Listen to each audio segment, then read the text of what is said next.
Hello, Danielita. Kakito. Oh, I'm sorry, Danielira. Kakito. How are you, Danielira? I'm good. Good, good, Um, good. good How are you? week. Happy good week. Happy start of the week. Yeah. Yes, Monday. How are Monday. you feeling? All better now? On the other Yeah, better. side? Back On with the what? the on the other side? On the other side. Yeah, Yeah. I think so. Back again with the people that are alive and healthy, Yes. Yeah, like yeah, me. yeah. I'm feeling way better. Okay, good. Yesterday I was afraid because I was going to a concert, Yeah, you did. but I wanted to go, and I asked the doctor, and they said yes, so I went, and I feel good. I mean, I have Would you have gone if the doctor said no?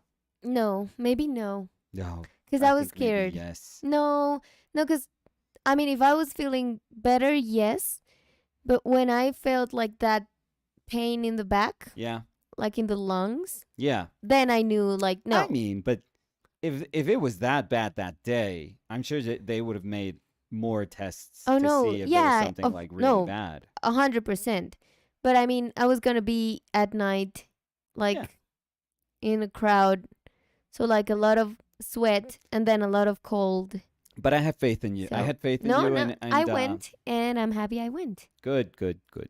Yes, I'm happy for you. yes, I had a great time. That's awesome. Yes, I went with my sister and her friends, That's awesome. No, and it good, was good. super cool. So Yes, no, I'm very very happy for you. I thank know you. that you were looking forward to this concert. Yes, So I was. as was a lot of people. It looked really Yeah. crowded. Well, I mean, we were even discussing it yesterday because it was kind of extreme what they did. Mm-hmm. Because the first time they were selling Tickets. the tickets, it was open for 16,000 people, Yeah. and it was sold out. I think the first day. So then they added more tickets, but they duplicate. So it was 38,000 people, and then they added more. Do you know how So many it's people kids like can this place hold? I don't Were know. they talking about it? No. No, I don't know. But I think it's It's just a big ass park, isn't it? yeah. No, no, because it's in the parking lot. It's It's a not in the big ass park. parking lot. Yeah. But I think that the tricky part is that if you have in your mind that it's gonna be a 16,000 people, Yeah. then when you are like when you double that, the chances of people actually seeing, without it being overcrowded, are like non-existent. Yeah. So yeah, no, but it was great. It was great. I had a great spot. I don't have the perfect height for concerts. I I have to don't say think that, I think 90% of people don't. but I had a great time. So I'm happy for you. yes, That's really good. And I'm thank you. obviously happiest that that you're feeling good. So we're past that. Yes. So Danielira, Mm-hmm. we're doing an early stream today Yeah, I because think. I have a presentation, like a Oh Zoom yeah, yeah, presentation, yeah. Mm-hmm. in the afternoon. Mm-hmm. Um, that first, and I wanted to get started with I went to my mother's yesterday. Mm-hmm. Good to see Olgita, Mm-hmm. and I was like, oh, I haven't painted Olgita in a while, so I really need to paint my mom. And I thought about just painting it straight, but there's a lot of things that I want to try and push, Mm-hmm. that I have done in a bunch of paintings, prior paintings. Mm-hmm. Uh, but I was like, oh, well, maybe we could speak about design and speak about getting into problems because of design choices, because of Mm-hmm. compositional choices, because of this, choices about disproportion. Yeah. And I thought that that would be cool, and we could dedicate this part of the painting, this little kind of instance of the painting of this future painting, to the reflection of trying to piece things together that don't really make sense, because you're just openly and consciously um, like cutting the picture in areas and then repurposing them, Mm-hmm. placing them where you want them in your substrate, in the dimensions of your substrate, in the proportion of your substrate, and then realizing, okay, nothing matches. How are we going to make this work? Mm-hmm.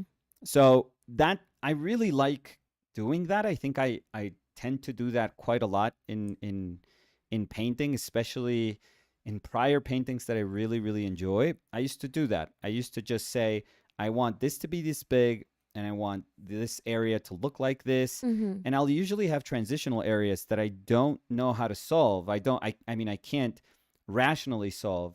And I realize, okay, this is going to be like a painting exercise in the sense that my painting is going to be about, yes, the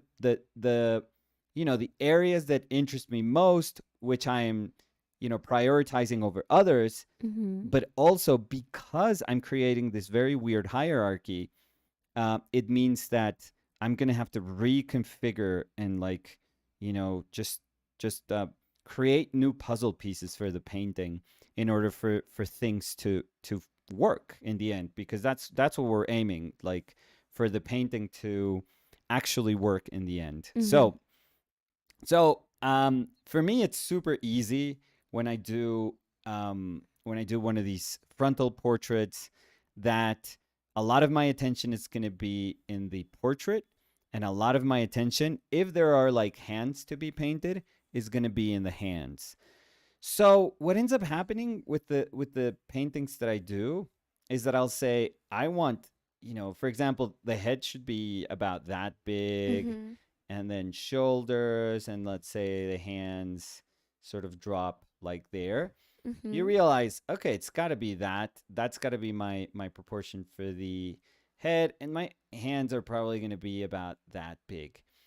And then you construct the painting knowing that's what you have to do. Like Mm-hmm. that's the painting you have to paint.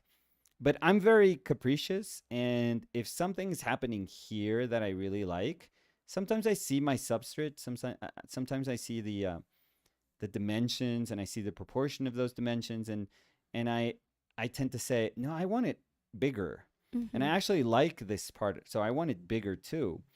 But then if I do the shoulders, they would crop or they would come very close, and then I would have no room for my rib cage Mm-hmm. and for my abdomen.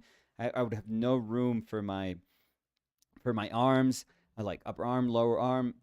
So so I tend to, you know, realize that this is going to be hell trying to solve all these little spots here. But I also think this is going to be cool. This is Mm-hmm. going to be super interesting. Hell in the sense that, oh, wow, if I don't do this well, then maybe the painting looks absurd and ridiculous and it just doesn't quite make sense.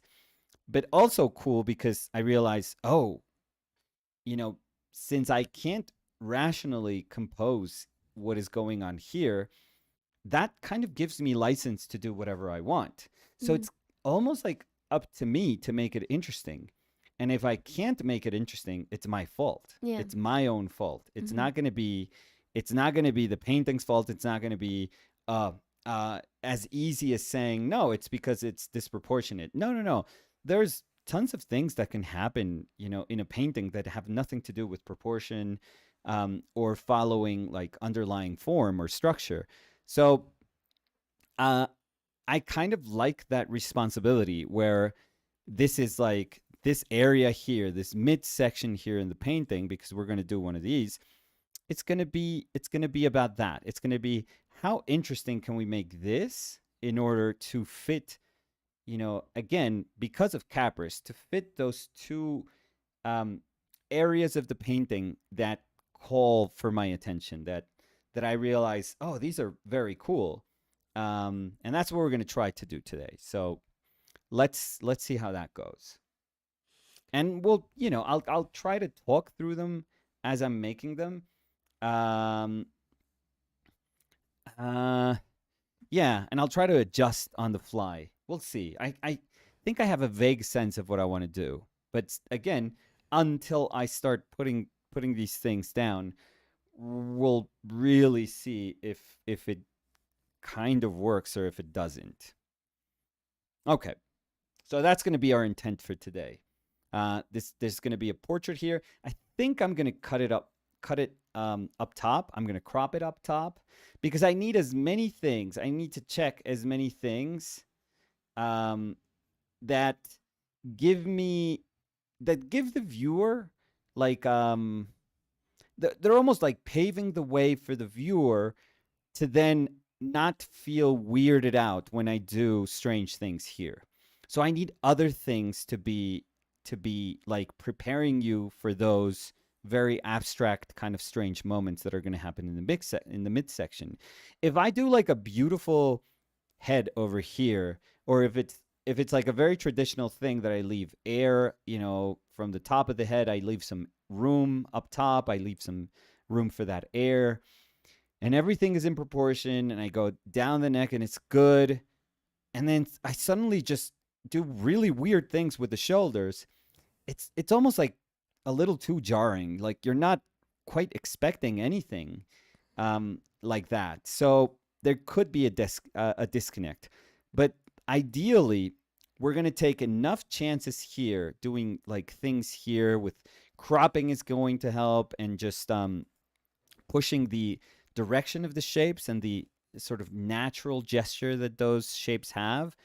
If we start pushing that, then when we get to this abstract midsection, we're going to be like, okay, I was right from the start. I went straight for the portrait, and right, as I was navigating the portrait, right there, I realized, yeah, this painting is about making choices. So you as a viewer are going to be way more willing to say, I'm going to take a chance on, areas just becoming really unfamiliar, and know that they are in some weird way just a natural part of this painting. They kind of belong to this really strange universe that I can't really put my like a firm grasp on how it works, but I believe that it does. I have like this blind belief that, yeah, sure, that person could inhabit that world as is. So we're gonna do portrait here, and there's kind of like this this nice crossing of hands here, but I want to make them kind of big, because you can never paint a hand too big. Honestly, like that's one of the misproportions that you're totally fine. I mean, it'll look weird, but if you paint powerful hands, it'll be like, wow, those hands are way too big for that body, but those hands are cool. Yeah, like a So statement. yeah. I think you can totally get away with making bigger hands.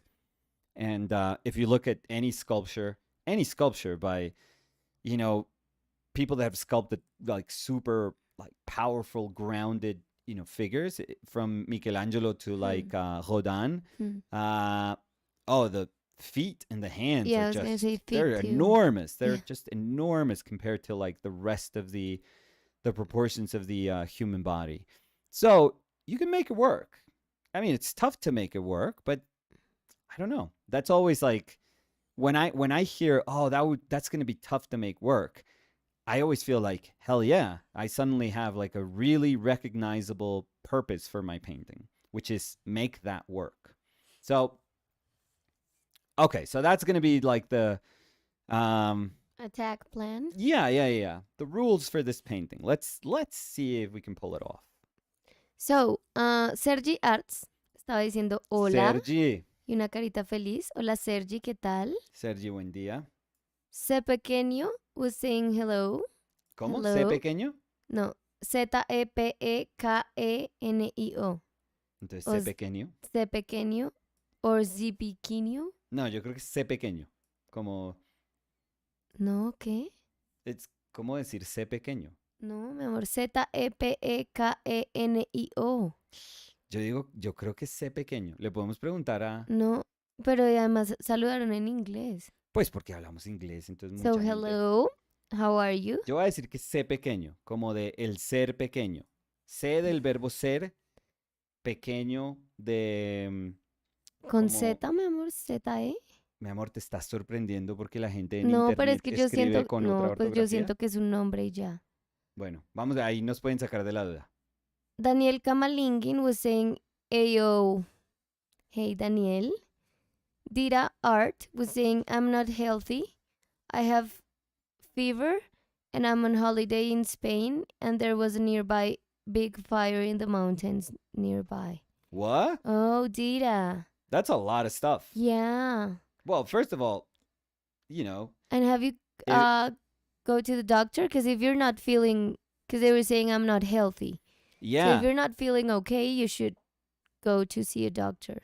yes, And if you have a fever and it hasn't go down in quite a bit, you definitely have to go to the doctor. yes, I would say yes to all those things. HCK, Mhm. HCK, Mhm. dice hola. HJCK. Hola HCK. Alexandra Davinik was saying hello. Hey Alexandra. As if As if. was saying good morning, you guys. In local news, Uh-huh. absolutely everyone at college is sick with either with whatever Danny had last week or something very similar. As if. Oh, as if. Or is it maybe that everyone went to the concerts? And past Danny. No, no, because there were two concerts of Coldplay and then Dua Lipa. So it was Friday, Saturday, and Sunday. So maybe they're skipping class because they went to the concerts and Oh, that's where like they that's were what you're screaming a going. lot. Yeah, so they don't That's have what a you're voice. Yeah, So that's what you're going with. maybe. Paston was saying hello, Danny and Nicolas. Hey, Paston. Aston. Gabriel Pozo dice, hola, ¿cómo están? Saludos. Hola, Gabriel, ¿qué tal? Gabriel. Julián Cabrera también dice, hola a todos, buen día. Hola, Julián. Cody Winnicky was saying, good morning, heading to a pre-tattoo consultation. See you guys in a bit. Oh, Ooh, you can't just say Cody. that. Come on, what are you getting? Yeah. You can't just drop that like that. Say, hey, you could have been like, hey, I'm heading out. I'll be right back. But you wanted to share the Because now we want to know yeah. what the tattoo is going to be.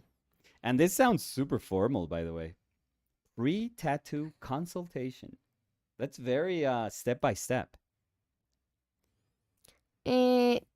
BD Unico was saying bigger heads are awful, smaller ones always work, and a laughing emoji. People understand that a big head will be too heavy to hold upright, so it does not work that well. Oh, I don't think I agree with you. No, me neither. Yeah, I don't think I agree with you. Have you seen? I think you could probably pose anything to me, like any, like let's say any weird condition in art, or that one can imagine any weird thing in art. And granted, I don't have like the broadest like vocabulary in terms of like painters, but I do know quite a bit, and I could try and give you like examples of people that do that well, and I think it would work. Yeah. I think it can work super super well. Um, No, and it's something that in art people do a lot. I mean, think it's quite a not bit. something. I think Yeah. it's easier. I think it's more common to see the smaller one and then the longer body, just because we have associated like being slender and tall as something that's elegant. We associate it with regal or elegance, like high society. So sometimes you get traditional, very traditional portraits that the people there would be like 9 feet tall. I mean, it's ridiculous. It's ridiculous how slender and tall they are. Sometimes they keep a proportion, within the head. Then they give people a neck like 2 miles long. Yeah. Then they extend the arms just for that kind of mannerist gesture with the arms, and then the legs. Oh my god, it's like kilometers of legs. Yeah, and also, I mean, they were saying a big head will be too heavy to hold upright. It's kind of cool. But yeah, but I think the cool thing in art is that it's not like you're putting a super big head in someone's body and they have to carry it. Like it could work as a painting Yeah. and it could defy a lot of things that we would quote unquote usually see in like the human structure, and it Yeah. would work 1,000%. Yeah, So I just think it's exciting when you get what's that? I know Jack Levine, for example. Jack Levine would be like a really cool example of somebody does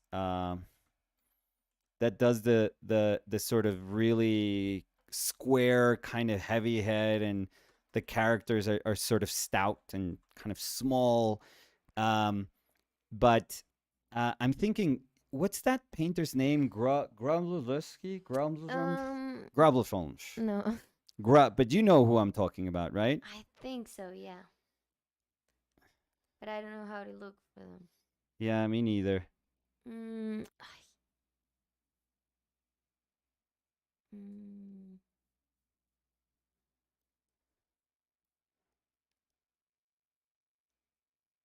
mm. Could you imagine? Well, he looks like he's doing something weird. He looks like he's looking at his butt over here. Who? Well, his head is just so heavy that it's dropping. No, the thing is that I was googling trying to see the artist, so I wasn't looking at the screen. Yeah. But no, for example, I mean, I don't remember the name of the artist. Maybe no someone knows who we're talking about, but you were talking about sculptures. Let me do a head And for here, 'cause example, this is looking weird. the David, the head is huge. Also, because you were seeing it from Below below, it has to so be it has to bigger. be like way bigger. So Yeah. yeah, Yeah, I don't know. I really don't think that those are rules. no, I don't I really don't think that those things apply to art. Um Judging from a very very sort of naturalist classical viewpoint, sure. There's a million of those things that can be wrong. That could be like, oh, this is wrong, period. It's a very binary way of judging art. But honestly, if you are open to enjoying the broader spectrum of art, um, I think that you're going to see examples of wonderful like misproportion everywhere. mm, Because it is really weird why one is more accepted than the other. I mean, not really weird, because we deemed it so. I'm guessing. Do you think it's like being closer to the sky? what? Just because Like the how? fact that if we make something taller, it's a very like Greek Orthodox like icon sort of painting that we're just like trying to get to the sky, this person that's like longer and slender and taller is probably closer to the heavens, I don't closer to know. I mean, God. I would see those things more as fragile, like very fragile. Because, for example, I think of super slender figures and I think about Giacometti, Right. and it feels fragile, Yeah. fragile a No, lot. yeah, So yeah, but that one's very specific. But I'm not saying like how we understand them, but how humanity has understand them for like centuries. That the fact that if we make something longer, it's just more acceptable. maybe, That sort of misproportion, it's just far more acceptable than this axis is far more acceptable than that axis. maybe, yeah. So I don't know if it has to do with you know, just heavens. I was trying to look for the artist. Let me see if in my No, because I have it isn't on it Pinterest. GR or something like that? The way Gabriel Pozo was saying Grodzki, Johannes Grodzki. maybe, yeah. Yes, Yes, that's it. yes. Grande Gabriel. Muy bien, Gabriel. Yeah, so Yeah, he's got really big heads, I feel. yeah. And like big heads, big features. Yeah.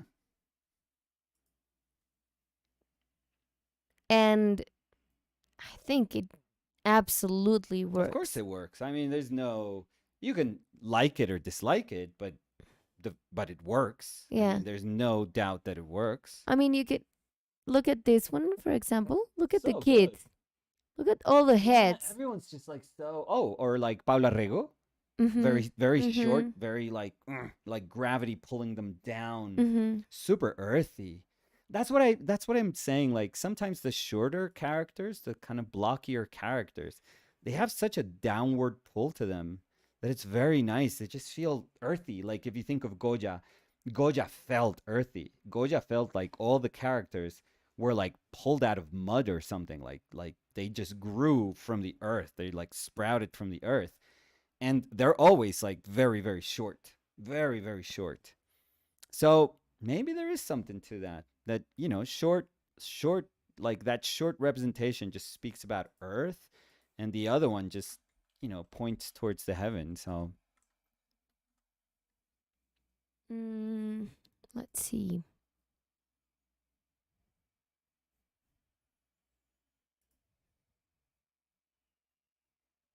Mm,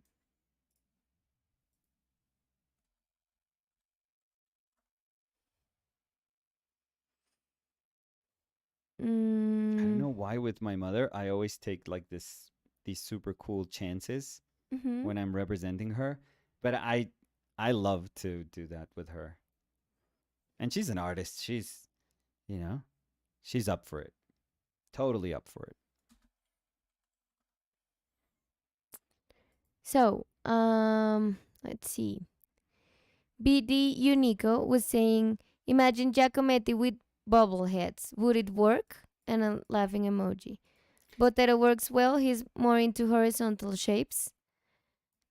But Giacometti, I mean, I'm sorry, but Yeah, but when you say imagine Giacometti with bobbleheads, it's like why change everything? Like we're saying that if you construct something from the start, like knowing that you're going to push one or the other, then you can make it work.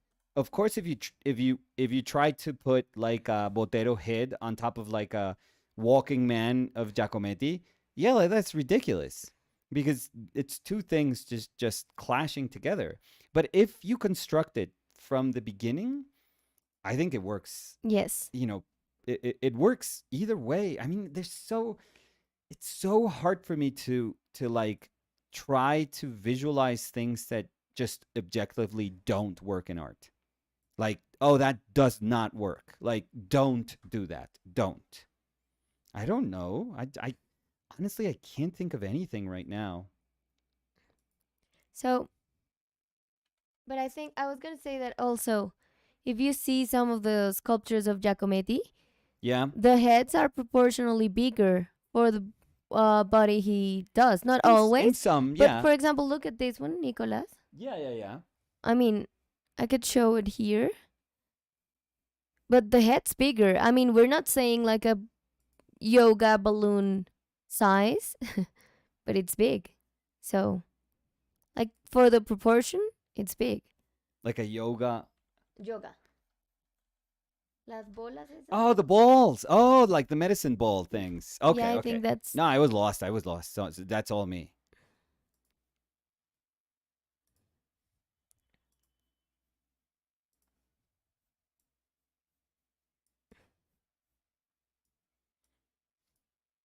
so.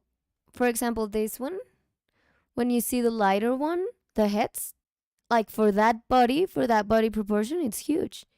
And does it work? Of course it does. And it's a Giacometti. So,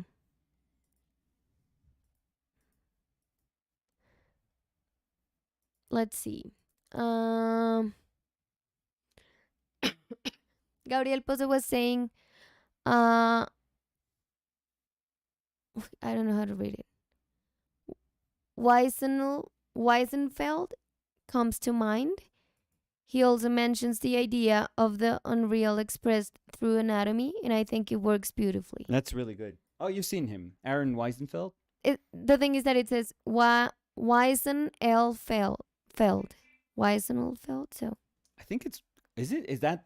no, I think maybe there's an L Oh, more like in no. In the maybe it was like a typo.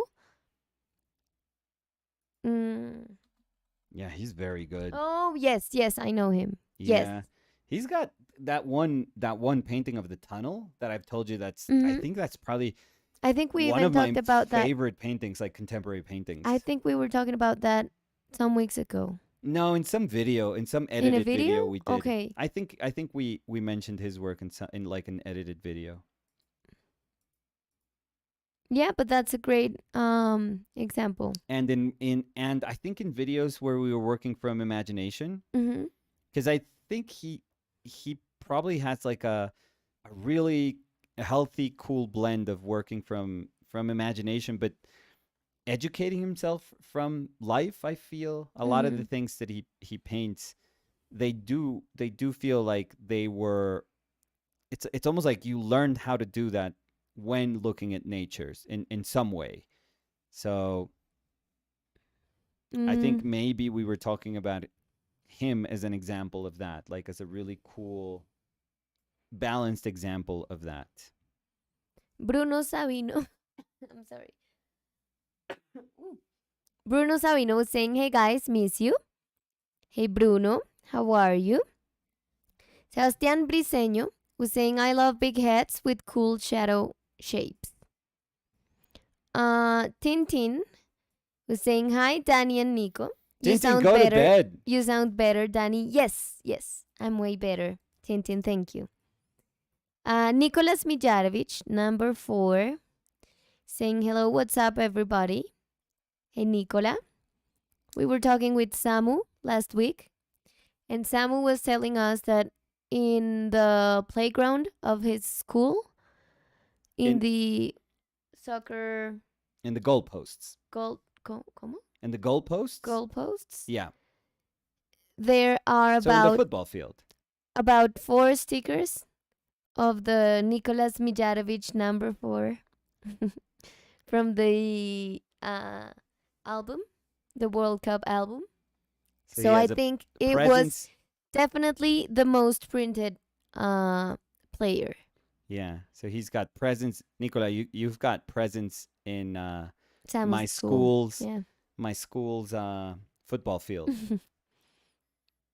And that only means that people had a lot of that sticker to spare, and that's why they're putting it there. Like, oh, I have it too many times. I'm gonna paste it there. HCK was saying, "Can we see the reference?" It's off to the side. I'll share it in the end.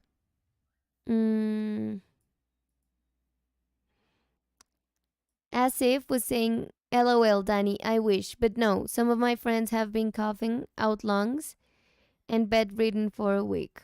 Oh, Asif, that's terrible. That's Terrible. Danny Alira.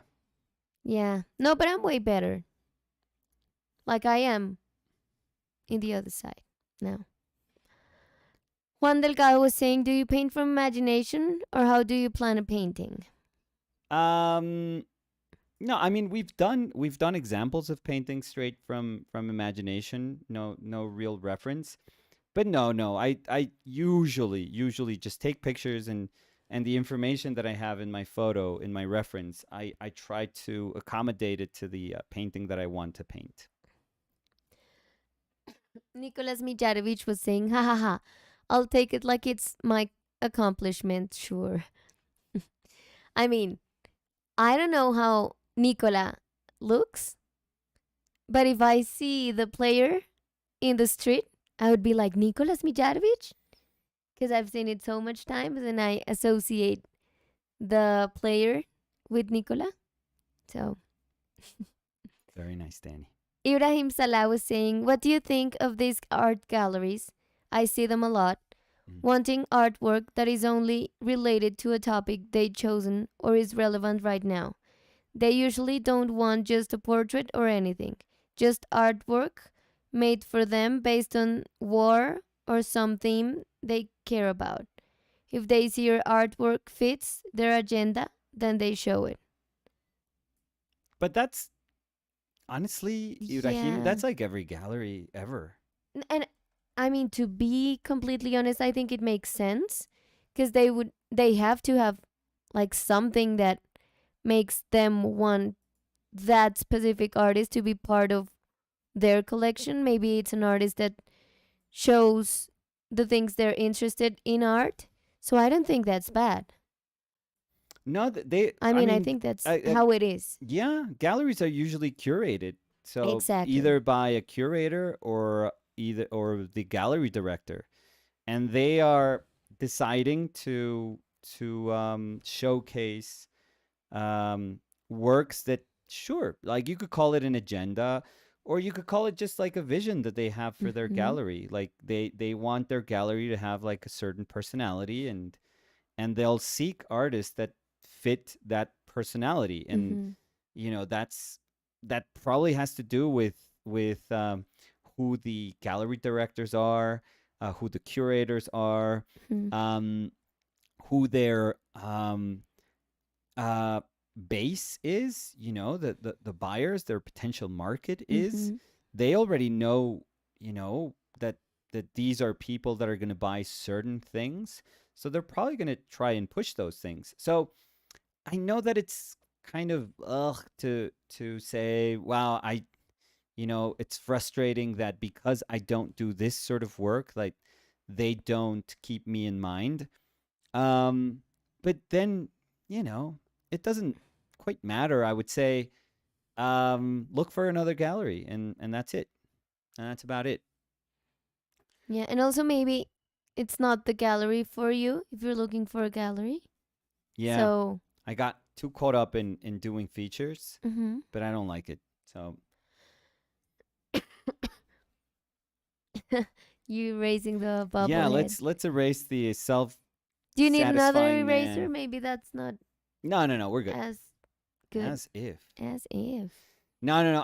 I'm gonna stretch the features even further. I think it was a little too conservative.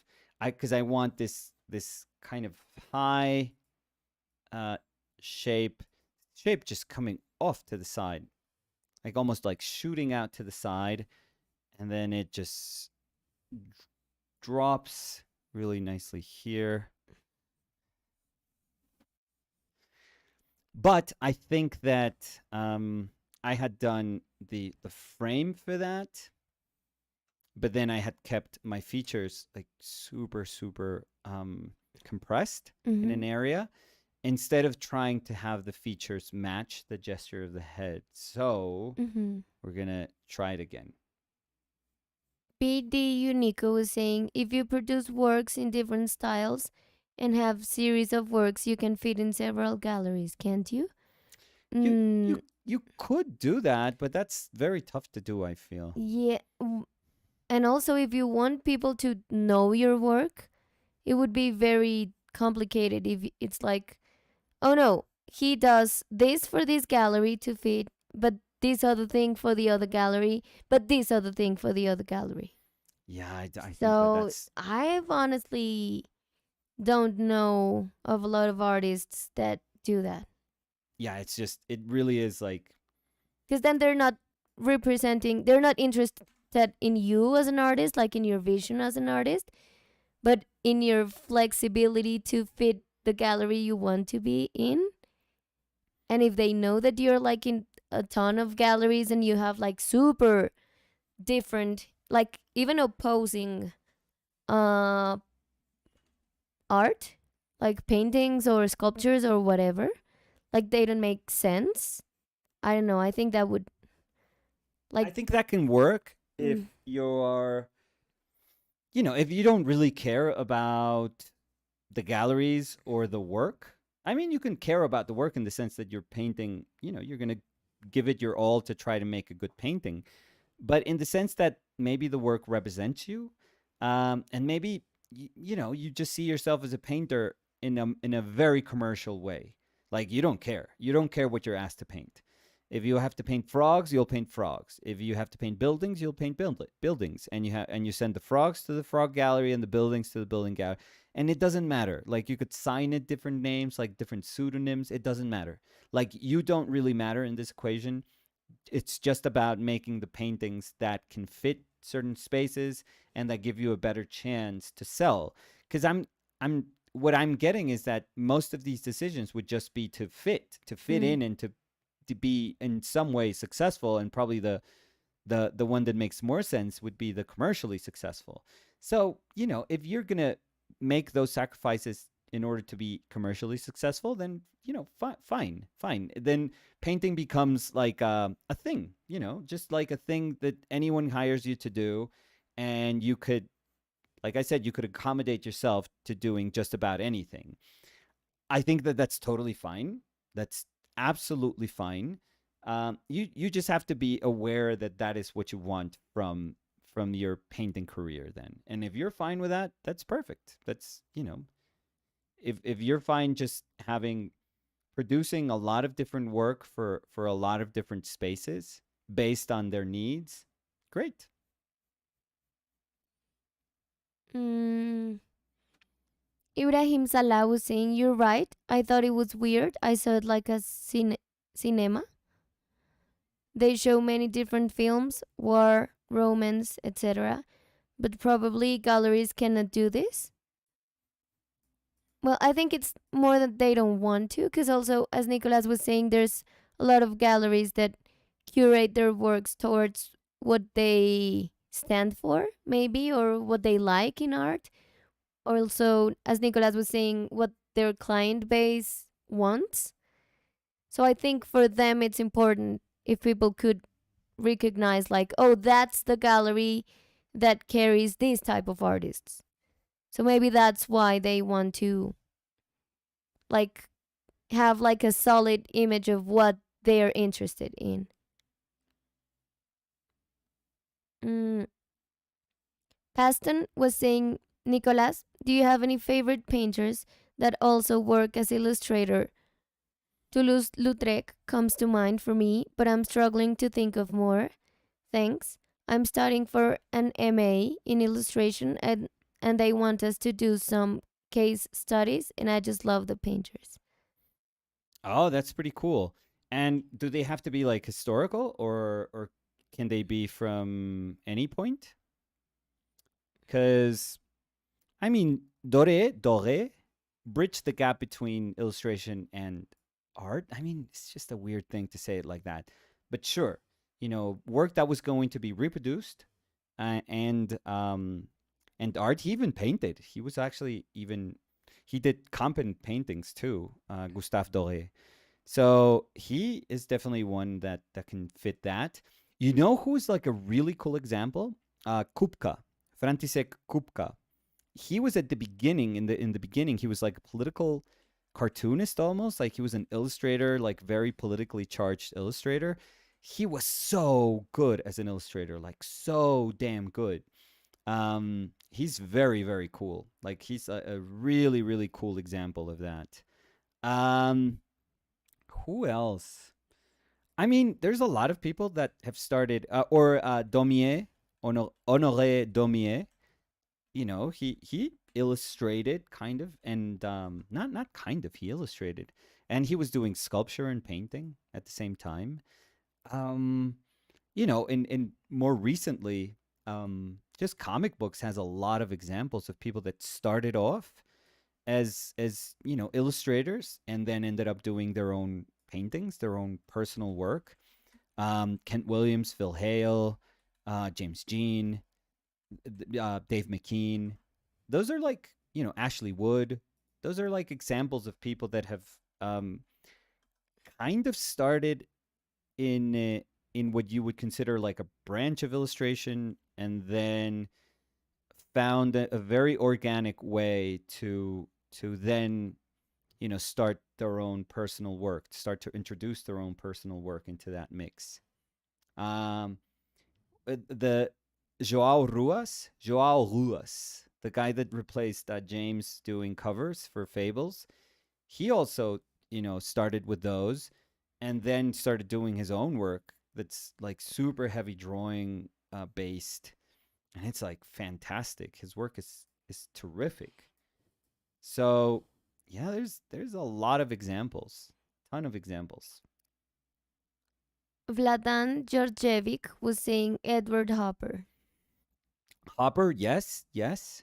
Well, um, wasn't Warhol like initially like sign painter, you know? So um, really, really funny kind of example of something that can turn into something else. Who else in contemporary work? I'm trying to think. Paston was saying this is so helpful. I will Google all of them. Oh yeah, yeah, yeah. And where are you doing this MFA in illustration? I'm very curious. If you don't mind me asking, you don't have to share, but if you want to share. Disque Paston Tani was saying, "Hey guys, I'm in the computer lab after class. What rules are you breaking today?" So we started off. We could tell you, Tanny, go to the beginning of the video, but I'll be fine just repeating.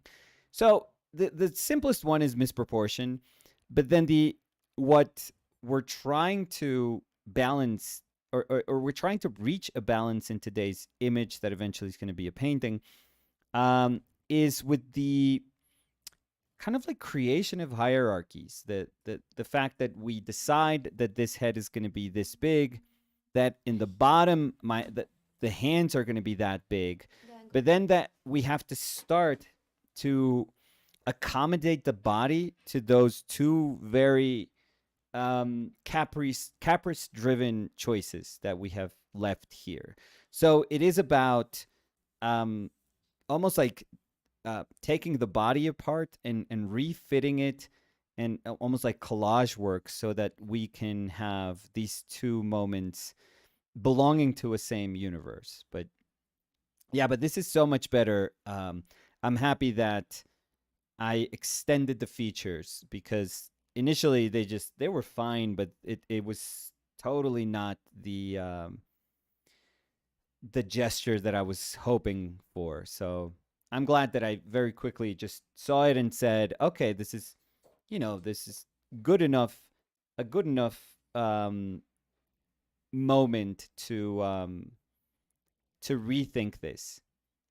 Because if you keep going and going and going, just developing an idea that you're not quite convinced about, if you develop it further and further and further, the more steps you take towards developing it, the harder it is to just go back and say, no, this is probably not what I was looking for. So we were still on a good moment. Or although you could do this like at any point during the development of a painting. So Sargent would just scrape everything.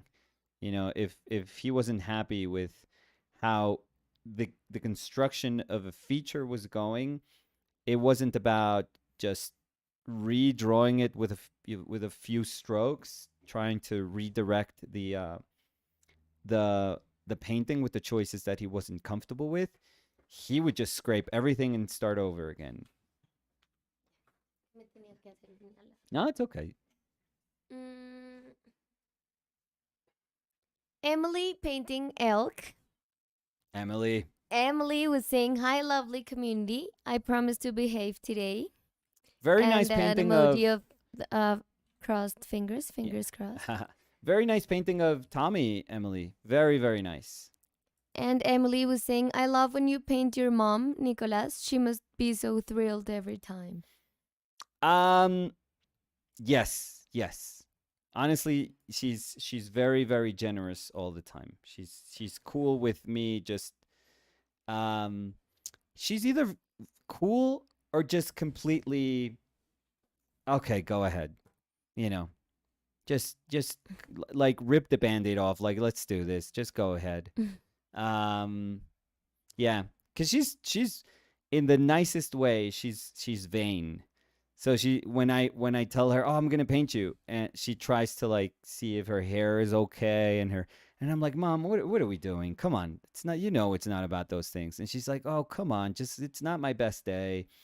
And I'm like, "Mom, we're not selling paintings. I mean, a painting of you is always sold really well." That's what I was talking to her yesterday. Just kidding.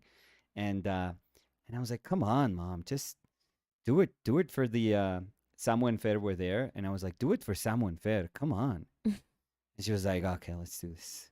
But it was all kidding, by the way. But nah, she's always willing, ready to just play, to say, "Okay."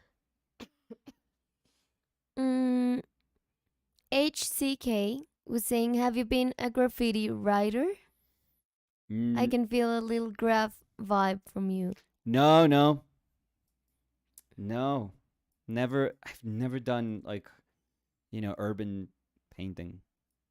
That's a big gap in my life. I feel Trin- big oh, gap. Trini Royki Reyes was saying hi. Hey, Trini Royki Reyes. Mm, let's see. So Paston was saying, uh, no sé cómo se dice. Falmouth? Oh, I don't know. Falmouth University in Cornwall, England. Oh, I've nice. been doing it for 3 months now and have passed my first module. It's a 2-year course online. And they Oh, were very saying, cool. I used to be a painter and a picture framer and want to refocus my practice into some kind of illustration. I'm not sure what yet. And they were also saying, as a mom, I had to do it part time online. LOL. No, very cool. That's awesome. Congratulations too, by the way. Ton Mm, of effort. So, Tani was saying, it's been a while. Happy to be here. Oh, happy to have you. Happy to have you, Tani. mm-hmm. Happy to always Mm. have you here. Mm. Uh, Nicholas Mijarovich was saying, I think Francis Bacon started as a designer, which influenced his early work. I don't know. That one I don't know about. So, thank you for that. Gil was saying Joao Ruas is a beast, Oh one of my yeah. favorites. I saw an interview with him and he seems like a really nice guy also. Yeah, I've exchanged some messages with him. I don't know him personally, but yeah, I think the few times that we've been able to talk, no, very nice, very very nice. Would love to meet him at some point. Mirta Siomelis Sandin dice, hola Nico y Dani, agradable de estar, agradable de estar con ustedes una vez más. Uy, hace rato no estaba Mirta por acá. Señora Mirta. Hola Mirta, ¿qué tal? Eh, BNew92 was saying, keeping fingers closed for your channel, dears. I love rewatching these, very educational. Cheers from VFX industry. Oh, cool. Thank you. Oh, thank you, BNew92. It's so great to have you here. Mirta was saying, Mirta dice, sí, perdida. Sí, perdida Mirta, estaba perdida. Doña Mirta. Mm, Mirta será, o sea, ese nombre Mirta será por el árbol mirto. pues podemos preguntar. Sí, Mirta sabe si su nombre es por el árbol. Y Mirta dice, estando en España y trabajando duro con la finca. Ay, qué rico, qué chévere, qué chévere. ¿Y qué hacen en la finca, Mirta? Bueno, de pronto yo siempre Trabajar. pregunto de más, pero Trabajar. pues sí, pero me parece interesante saber más. Trabajar y trabajar. Trabajar y no pregunte más. Sí. Em, Pedro Vicente dice, hola, buen día. Buen Hola, día. Pedro Vicente, ¿qué tal? Em,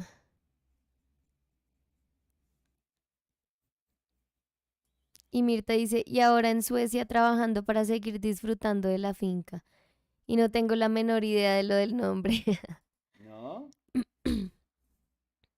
¿O será como una versión de Marta? No sé. Cosas que yo me pregunto que a nadie más le importa, aparentemente. Pues que nadie más se pregunta. Ni a Mirta, que se llama Mirta. Pero es que tú te preguntas, o sea, tú a veces eres como, ¿será que el origen de Daniela es? Y uno es como, pues no sé. Bueno, soy ser Sí. humano No, yo también soy curiosa, cuestionante. pero sí, no sé.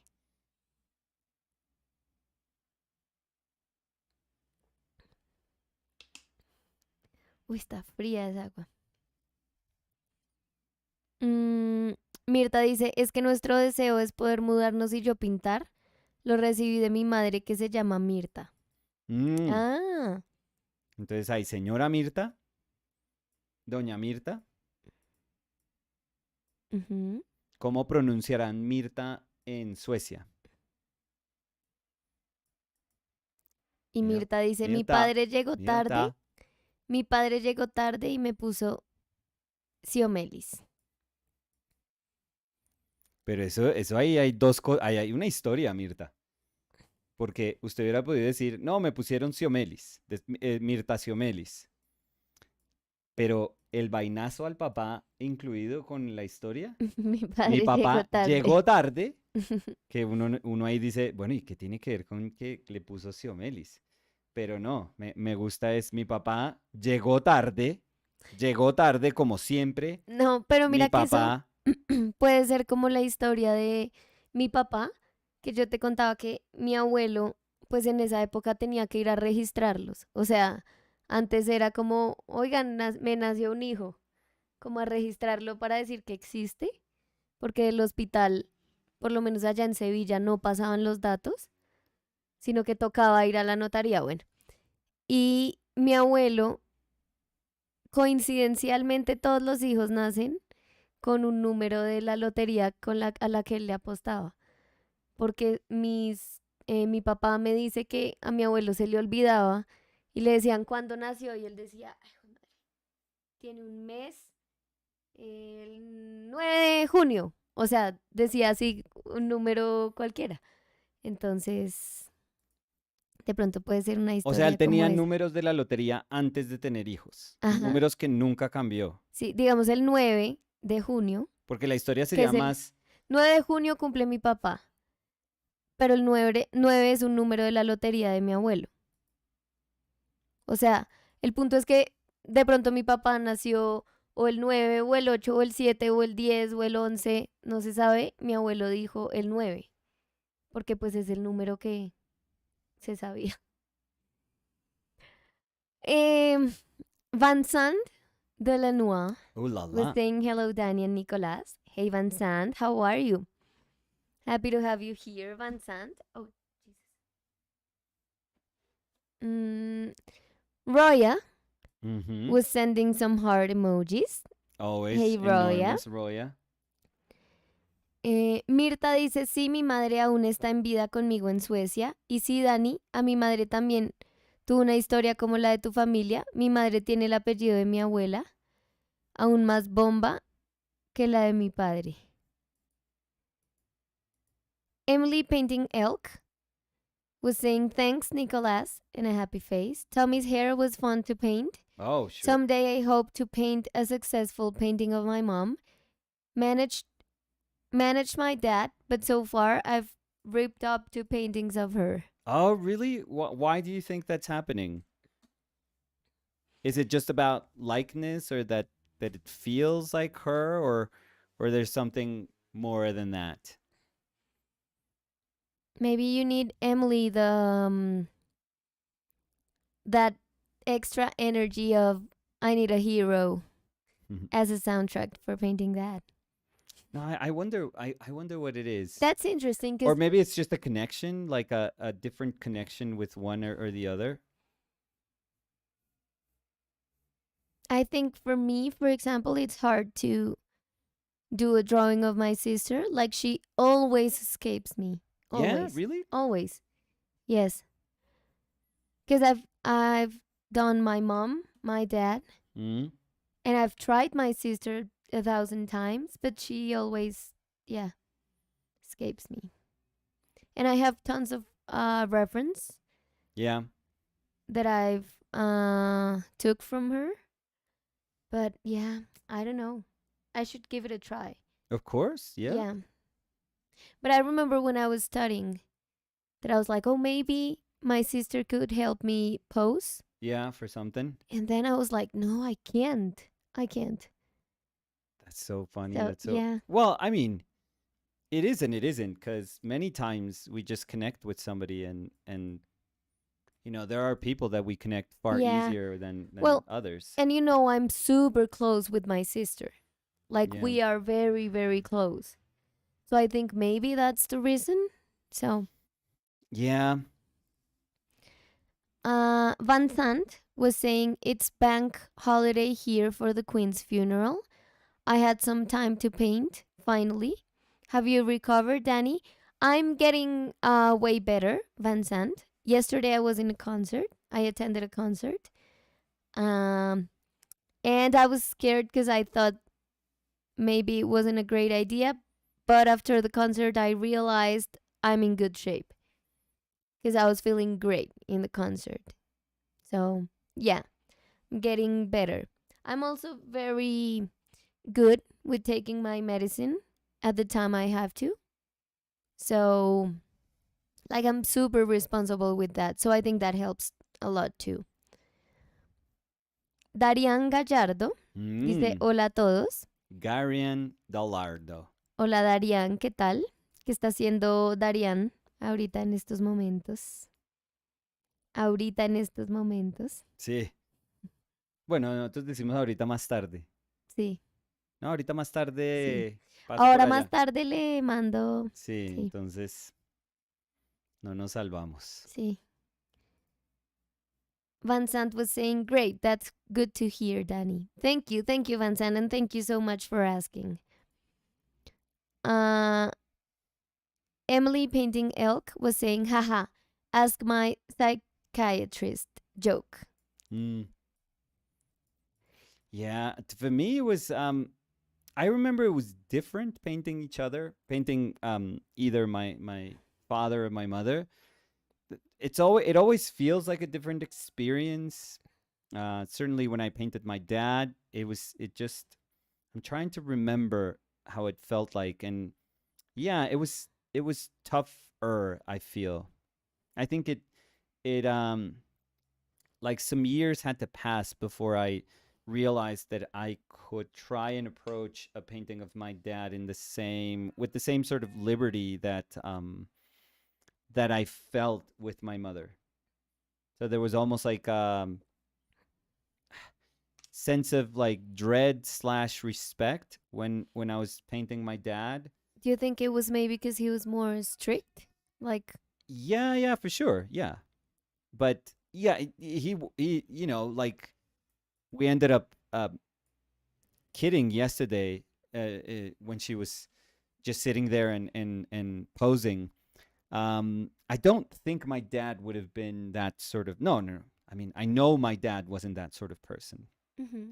Like if I asked him, "Dad, could you stay still?" and he would just he wouldn't have to look in a mirror to know if he felt okay with how he looked, for a painting, and if he was okay with me representing him like that. So, Mm-hmm. he would have felt um yeah, I think not offended, but he wouldn't have been super happy to be used, in a painting. As Mm-hmm.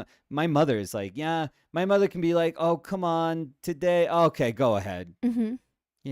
She'll have the very human response of like saying, "Oh, maybe I don't look great today, or maybe I Yeah. don't." Or she will joke about And it. it's the same insecurity that I think anyone can have. Yes. Yeah. Um, 100%. I felt it when David was doing my sculpture, like all that looking, like really looking into my face and measuring, things in my face.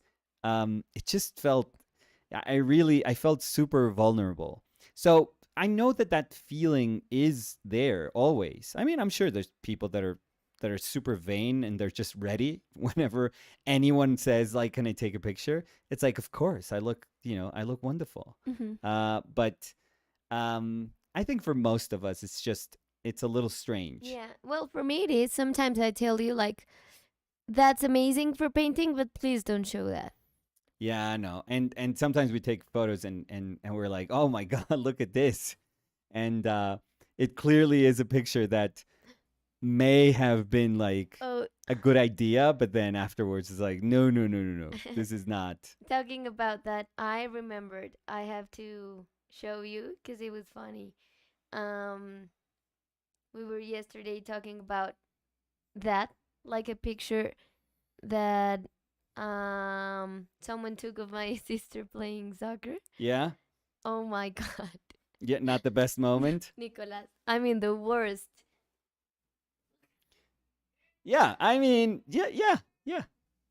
That's not even her. That's I it. mean, and my sister I was like, mean, come "Come on. on, no!" But my sister How was many? like, I mean, everyone that sees that, like, that looks at that picture, they know that's a terrible picture.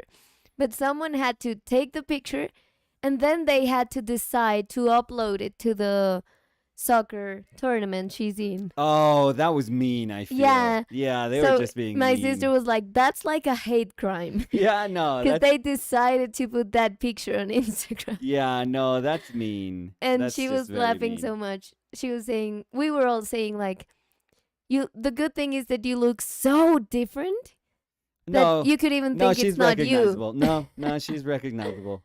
I was, No, yeah, yeah, she's I was laughing sadly so bad she's yesterday. recognizable. And she was laughing too. She was laughing so bad about that.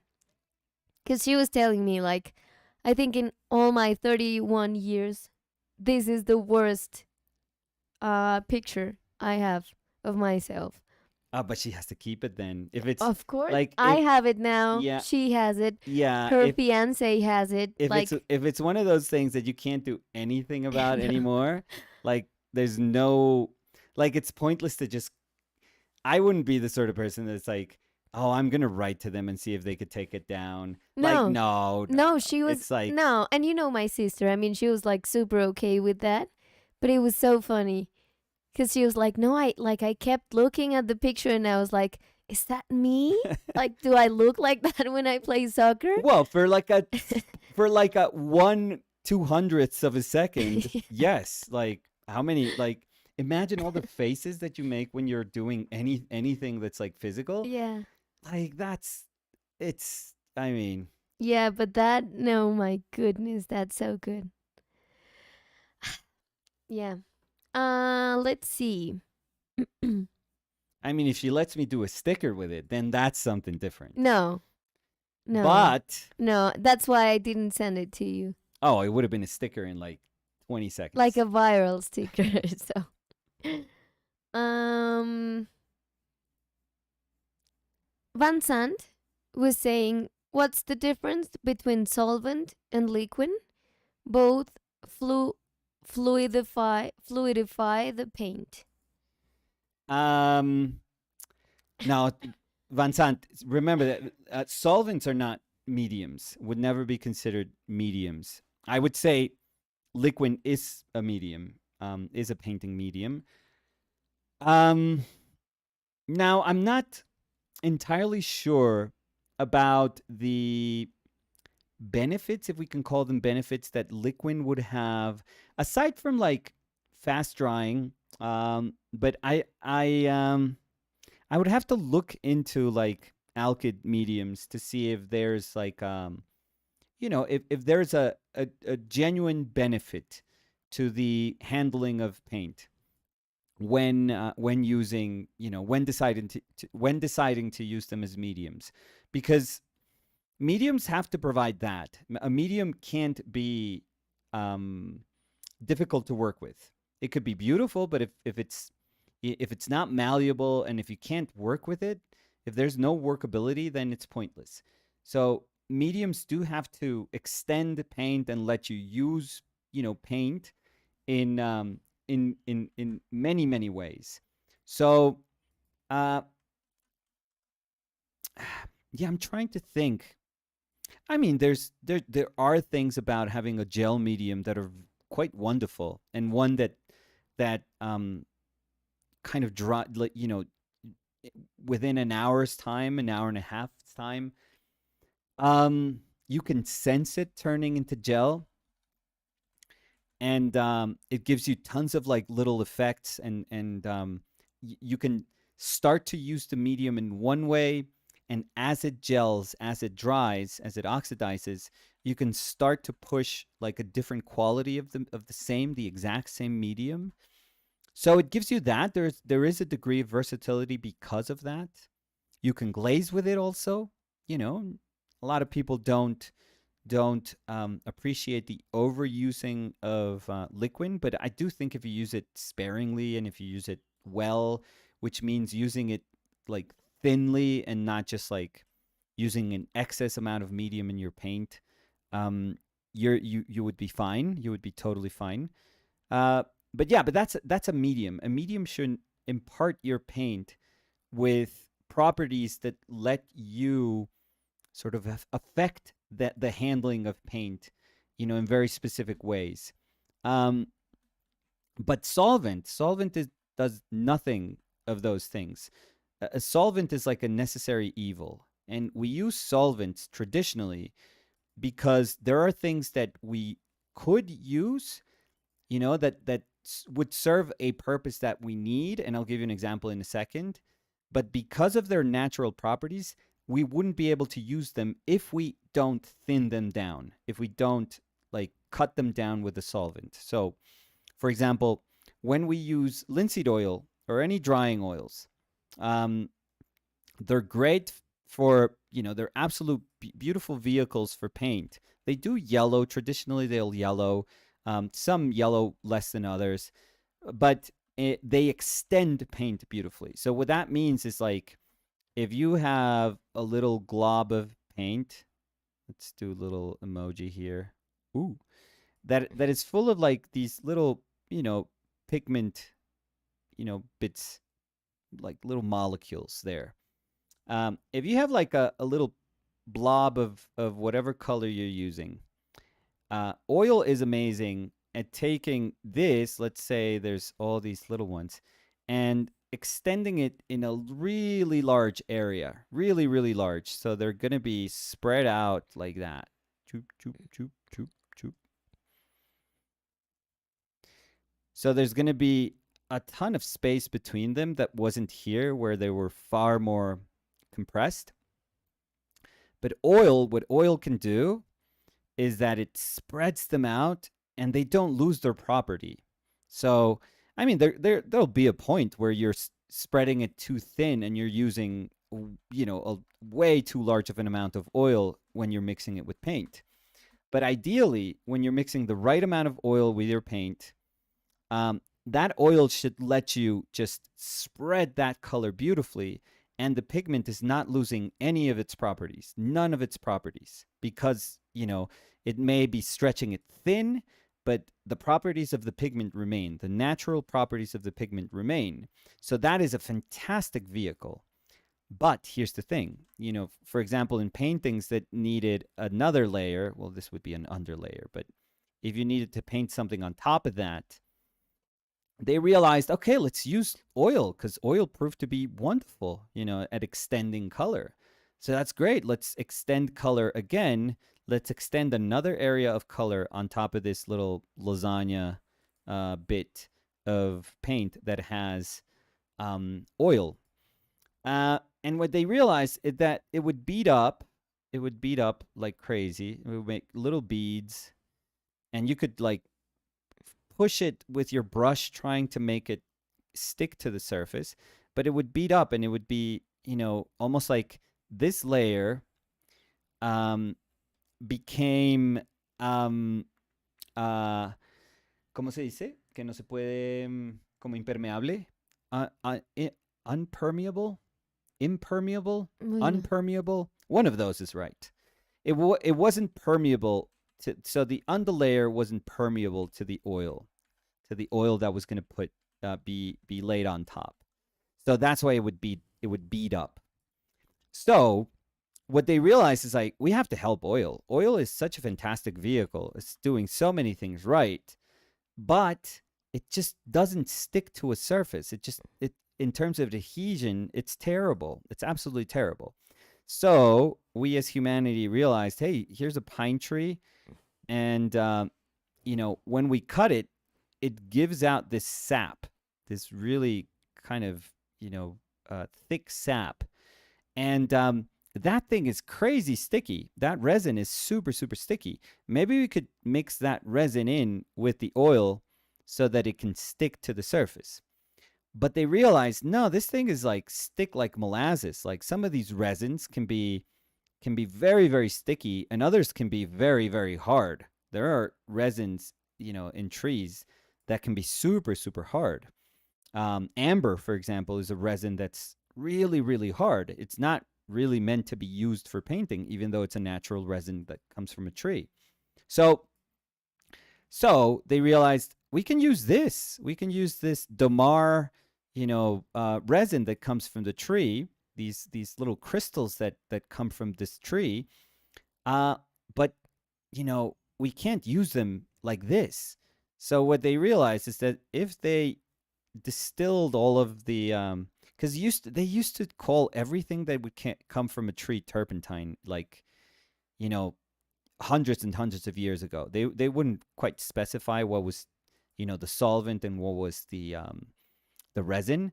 But if you distill all of that stuff, you get turpentine. And if you use that distilled turpentine, and if you drop your little damar crystals here, these eventually dissolve, because they only dissolve in turpentine, and you have a really nice, now usable, bit of damar varnish. Now you have like this really nice damar varnish that can be used to aid the adhesion of a medium that has oil in it. So turpentine wasn't really an essential part of making this medium, in the sense that people weren't thinking, what properties does it impart paint with? Does it impart my pigments with?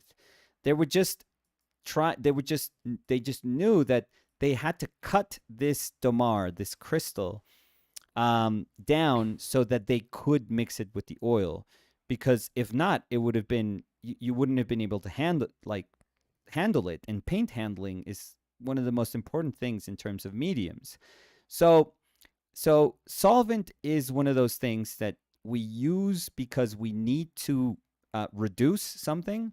For example, oils that are sun thickened, that have been left out in the sun for season, like a whole season, let's say, and the molecules just get close together, and hence it thickens. Or polymerized oil, stand oil, where we do the same exact thing, but just putting it to like super high temperature. Those oils are great, but you have to cut those oils down with turpentine, with solvent, because they're beautiful and they're very thick. And now, if you weren't happy about oil just having like this kind of runny body, now you have oils that have some body to them, so that enables you to treat your paint layer a little bit differently. It's the same thing. It was too thick. It was too sappy, too thick. They feel like molasses, so you have to cut it down. So it's almost like you have to cut it down, so you use solvent. You have to use solvent to make this a little more malleable. But the solvent is an evil thing. Solvent is, think about paint thinner. So in your mind, replace turpentine with paint thinner. That very, that if you leave a can open, it'll evaporate super quickly. It'll give you an enormous headache. It'll stink up your whole house, even if you use it for just a couple of minutes.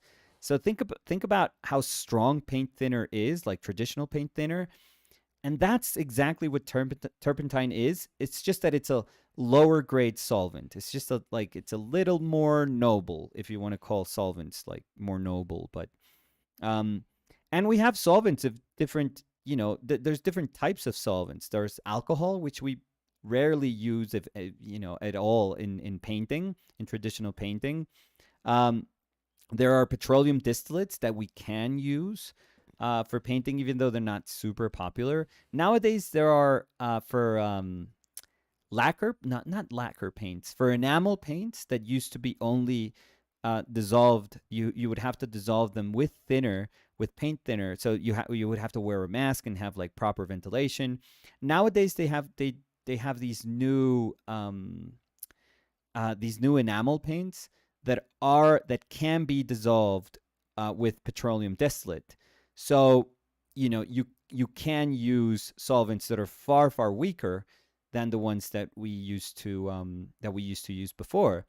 But and that, like, petroleum distillate used to be like a super ubiquitous solvent, because I think they still do it here in Colombia. And it's a very traditional thing that you would clean your dresses with petroleum distillate, Really? like your suits. So the suits would wear like petroleum because it was really good at taking stains out. Wow. So traditionally they would use it in the laundries. And I think there's still probably like small towns and small places here in Colombia that would still they still use it. So it's the same time, the same way like people still starch their Yes. shirts and Yeah, stuff. yeah, yeah. That I I've think it's heard the about. same thing. It's the same thing. But I mean, I wonder why that. I wonder what made people stop doing that, aside from the fact that everyone would wear like petroleum, like gasoline, when they were wearing a suit. So Yeah, I think it might be more because of the risk who of knows? Could you search for that? course. I'm very curious. But anyways, that's a dumb little uh, example of solvents in our lives. But yeah, solvent by itself. So if you were to use your nice kind of blob of paint and just put turpentine, on it, just thin it with terps, like many people do, like I did for many years when we were doing like an underpainting, for example. When you're starting a painting, you just use terps and you rub, you put a tone with terps. You take away with a rag if you want to lift out your lights, or if you're doing an underpainting, you just do it all with terps. Um, there's a lot of people that are very traditional painters that still do that. The thing is, nowadays there are solvents that are odor free, and people don't feel that they are as harmful as they really are, just because it doesn't smell, and just because, think about an academy that's quite traditional, that has to hold, I don't know, let's say a couple of dozen painters. So let's say 25 painters, 25 painters in the same room, in the same studio, and everyone is using solvent. Oof, that's a lot. That's a whole lot of solvent. And if you're there painting for 6 hours a day, 7 hours a day, trust me, like, think of that every day, and think of that 5 days a week, and think of that for 4 years if you're studying. Um, that's a lot. That's a lot of solvent that you're inhaling, and that's not great. It's never good. If it's not good for your respiratory system, trust me, it's not good for anything. It's not good for your skin. It can irritate your skin. You can develop allergies super quickly. It's not good for your paint, because all it does is degrade your paint. It eats up your paint. It's not good for your brushes. It eats up your brushes. So it's not good if you're using rags full of solvent, because they can spontaneously combust, like what happened with Pratt.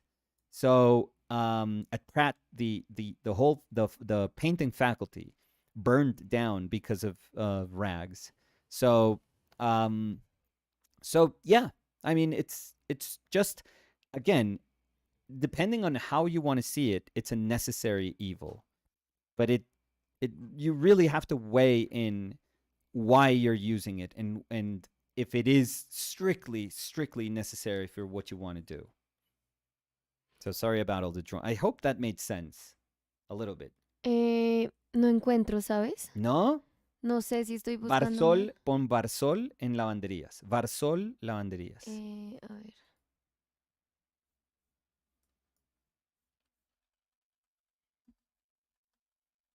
Porque estaba viendo era detergentes que tienen derivados de petróleo. No, pero el Barsol se usaba para Mm, lavar los vestidos, para limpiar los vestidos.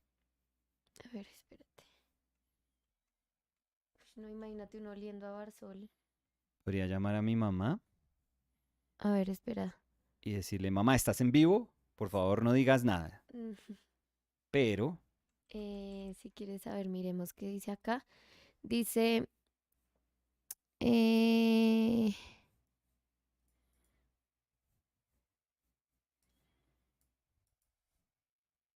voy a dice hacer también se esto. aconseja ¿Me puedo usar vinagre arriesgar? blanco. No sé. Sí, me voy a arriesgar. Ven, llamamos a la Olguis.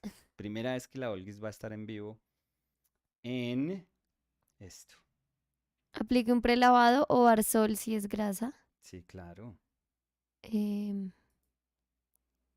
De pronto me está oyendo, me está diciendo, no, Coquito, no.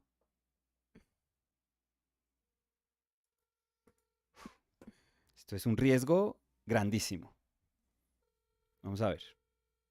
Pero pues la estamos pintando hoy, pues toca llamar a la mamá. Hola, mi Olguita. espera, Olguis, di- antes que nada, Olguis, antes que nada, estás en el video en vivo. te, Entonces, pues te estamos oyendo, toca Olguita. pensar 3 veces lo que uno dice, Olguín. Bueno, te amo mucho. Olguis, era para esta pregunta. ¿Tú te acuerdas cuando los vestidos los limpiaban con barsol en las lavanderías? No, Olguita, pero qué, qué pena. ¿Tú te acuerdas? No, pero Olguis, no me puedes cortar todo el tiempo. Olguis, ¿tú te acuerdas cuando los vestidos los limpiaban con barsol en las lavanderías? No, no. Esto es del destino que no quiere que Por nos eso. comuniquemos. No, no, no.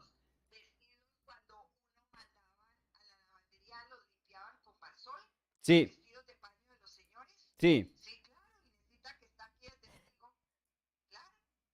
¿Y la gente olía a barsol y era normal que la gente oliera a barsol, Olguis? Y no había como no había riesgo de que ese vestido se prendiera candela, Pues Olguis. Nadie pensaba, o 100%. sea, si uno fumaba con un vestido atollado de barsol, nadie. Mm.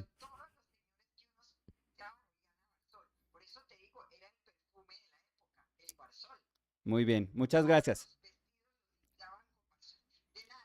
Muchas gracias. Chao, Olguita. Chao. Chao, Olguita.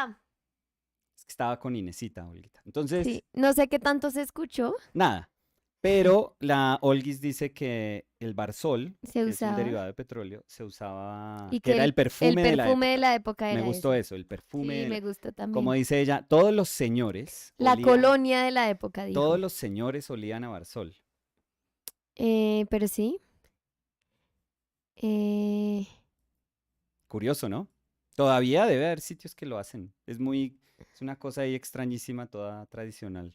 sí, pues no muy pensado, creo yo, porque sí, qué peligro. O sea, No, igual tener, o sea, alguien uno echa andar. una chispa o sea, bota colillas de cigarrillo y se prende toda la ropa. Sí, no. Curioso, curioso.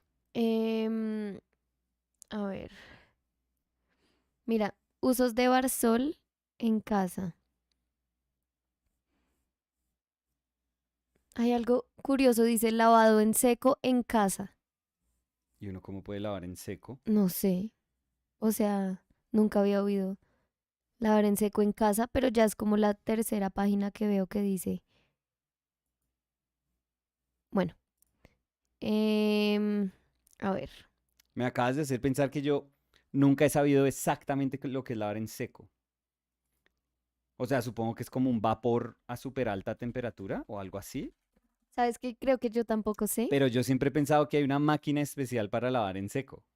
O sea, pero yo no, nunca me he puesto a pensar cuando algo toca lavarlo en seco en la lavandería, qué es lo que está pasando.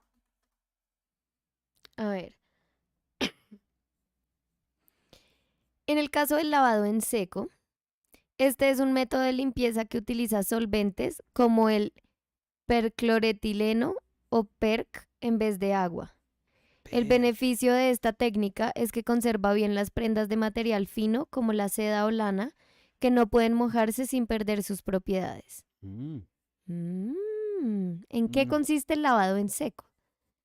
Dice esto. En el otro, riesgos de la limpieza en seco. Pues esos Pues es que solventes, eso sí lo sé yo, que si uno manda una tela que no es para eso, pues le devuelve en el gancho y ya. un pañuelo. Sí. El lavado en seco, uy, no veo nada. El lavado en seco es un proceso que se lleva a cabo para retirar las manchas y suciedad de las prendas. Un lavado que utiliza líquidos especiales que no contienen agua, de ahí a que se llame en seco.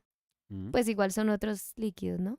No es en seco, pero estos líquidos no penetran las fibras, algo que sí hace el agua, y sí disuelven la grasa y aceites, por lo que la limpieza es de mayor calidad.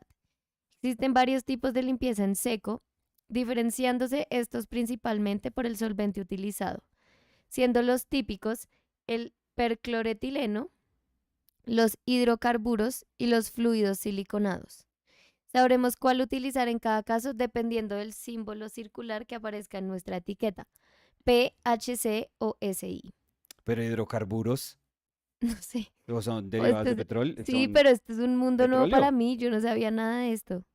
Además, tú y yo que no miramos nada de las etiquetas. Nada, Por eso, para mí toda etiqueta, no, por para eso mí toda ropa uno de cada 10 es, sacos míos le termina quedando a Fer. para mí toda ropa es lave y échelo a la secadora. Y si se encogió, mi saco va para Fer. Sí, pues En el siempre va a interior encontrar del un círculo, uso. no, pues y ella hace fiesta de celebración.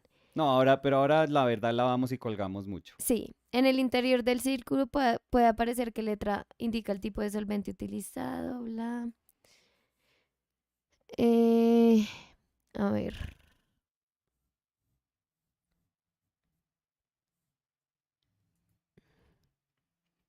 Pero entonces lavado en seca en casa, ¿será que eso era lo que, o sea, eso lo hacen con Barsol? Pues yo creo, A ver, lavado en seco en casa. porque ¿qué más consigue uno? ¿Es de perk? No creo. No creo, qué peligro además. ¿Qué perk ligro? Uy, pésimo. ¿Cómo? Esto se nota que no es de acá de Colombia, porque dice cómo lavar en seco en casa y no ir al tinte. Ujú. Mm, a ver. Lavado en seco en casa, ¿por dónde empiezo? Dice esto. Hoy en día podemos encontrar diferentes tipos de lavar en seco. Hay kits de lavado en seco eh, que vienen con quitamanchas Ujú. para eliminar la suciedad incrustada y bolsas especiales de secadora. Si no encuentro los kits, hay unas lavadoras que tienen una opción No, de pero eso lavado ya, en seco, no, sí, pero a ver, gracias. sí, no, Eh, en el caso de que no tengas kits ni estas lavadoras, no. podemos lavar a mano las prendas. Ay, pero no me están diciendo.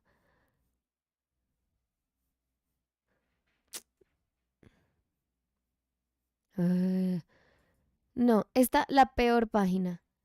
O sea, la conclusión era lava en seco hasta que puedas, lava a mano, perdón, hasta que puedas mandar a lavar en seco. Y porque no lo recomiendan hacer en casa. Grande Dani. Dani, Pues gracias Nico. como siempre la rompes, ¿Cómo lavar en seco? Paso a paso. sí, pero empiezas a leer y después es como, ay,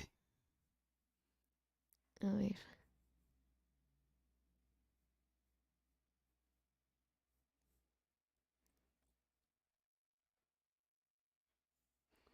A ver, dice paso número 1, colocar jabón en polvo en un barreño mm, con un poco de agua fría. no tengo barreño, lástima hoy se me quedó. Mezclar bien los dos ingredientes. Meter la ropa en remojo. No, ya, chao. Mi amor, me estás diciendo cómo lavar en seco. Agua y jabón en un balde y remoje el agua, remoje la ropa. No, no, no, A ver, chao. espera. No, ¿qué es eso? No. Eh,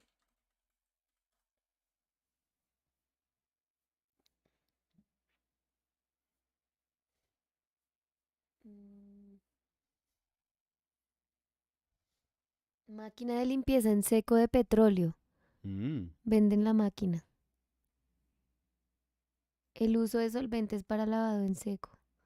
Los compuestos del petróleo han sido disolventes, de los disolventes más utilizados en la limpieza en seco. ¿Y no hay nadie que haya Gas, comentado? nafta y cloroetileno. Ujú. ¿Y alguien que haya comentado? Mi amor, es un artículo. No, comenta. Ah, En nuestro chat, yo lindita. como no. Ah, estamos en vivo, no mentira. Sí, sí, se te olvida. No, nadie. Van Sant was saying, it did make sense. Thank you, Nicolas. Uh, so let's go back to the comments where I was before. Ujú.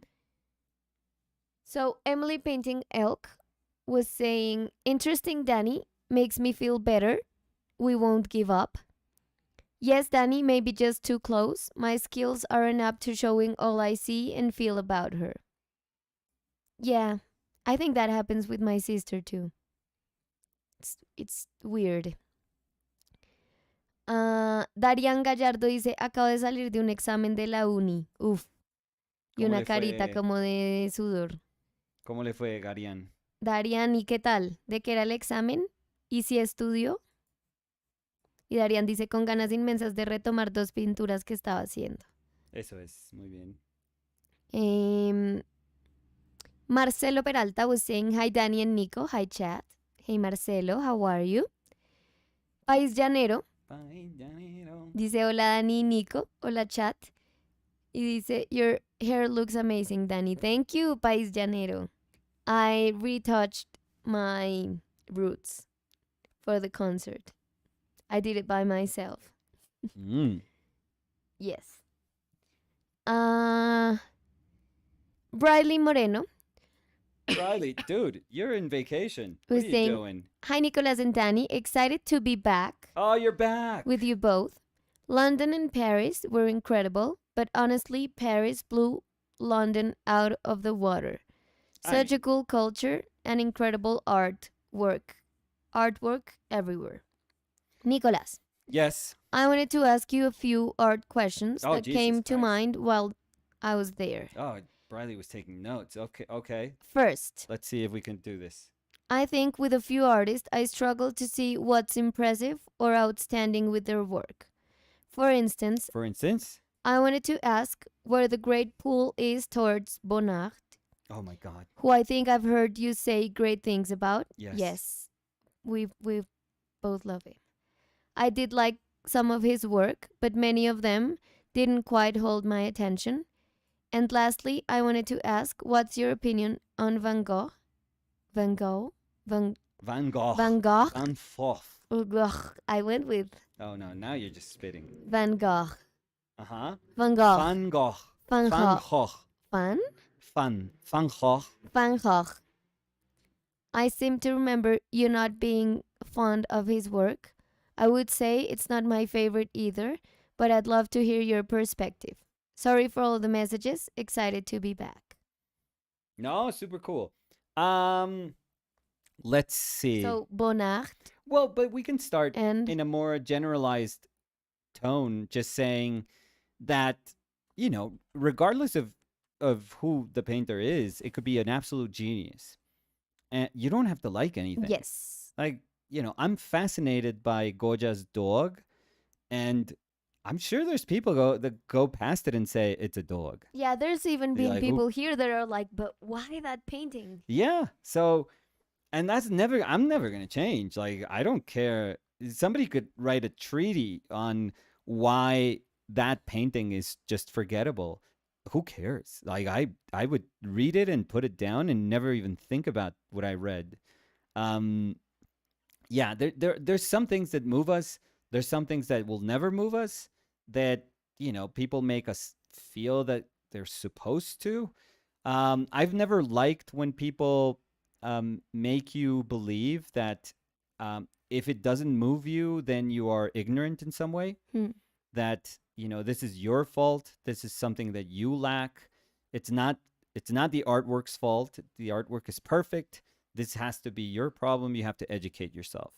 I've never liked that. I don't think that's a way to view art, because that is a very excluding way to view art. Because not everyone can get an education in art. Not everyone has the time to just say, I'm gonna read about, French post-impressionism, to see, or Les Nabis, or to see, to learn a little bit more about, a very, very specific, almost like sect of painters. Um, no, that's, come on. To think that that is the one way, the only way in which you will to learn, you will learn to have appreciation for art that initially didn't move you. It's kind of absurd, I feel.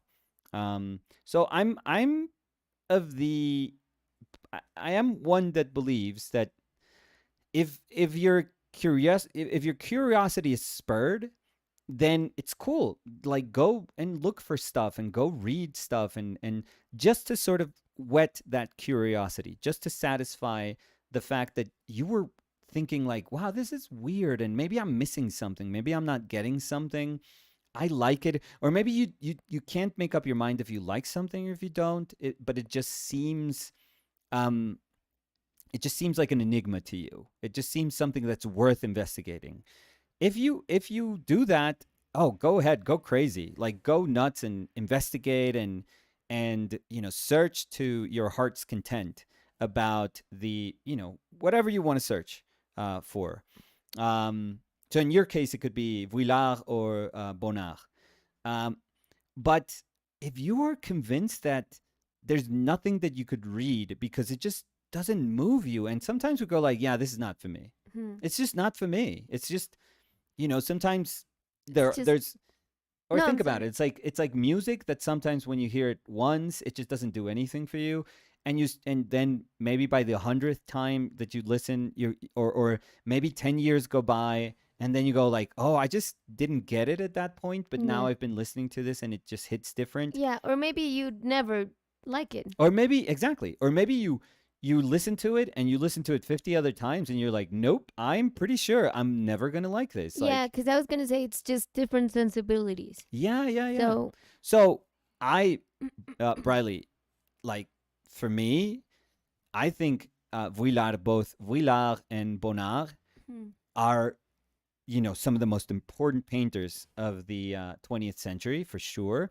The thing is, it's easy in that, first half of the 20th century, it's super easy to just think of like Matisse and Picasso as these, juggernauts of art that are so big that they can't let you see other artists that were geniuses properly, I feel. Mm-hmm. So it's super easy to to understand why, you know a lot of artists could be eclipsed, Mm-hmm. that are great, that are really, really great. But that doesn't mean, the fact that I think they're great, or that I could try to sell them to you as really great artists.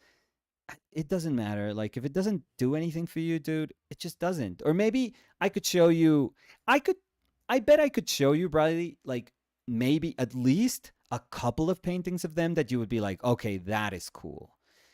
But maybe you'll say, okay, those are cool, but as a whole, It like, still their does work not just move doesn't, me. Yeah. I don't like it. I just don't. And that's totally fine. Never feel weird about not liking something that that you feel that you're supposed to like.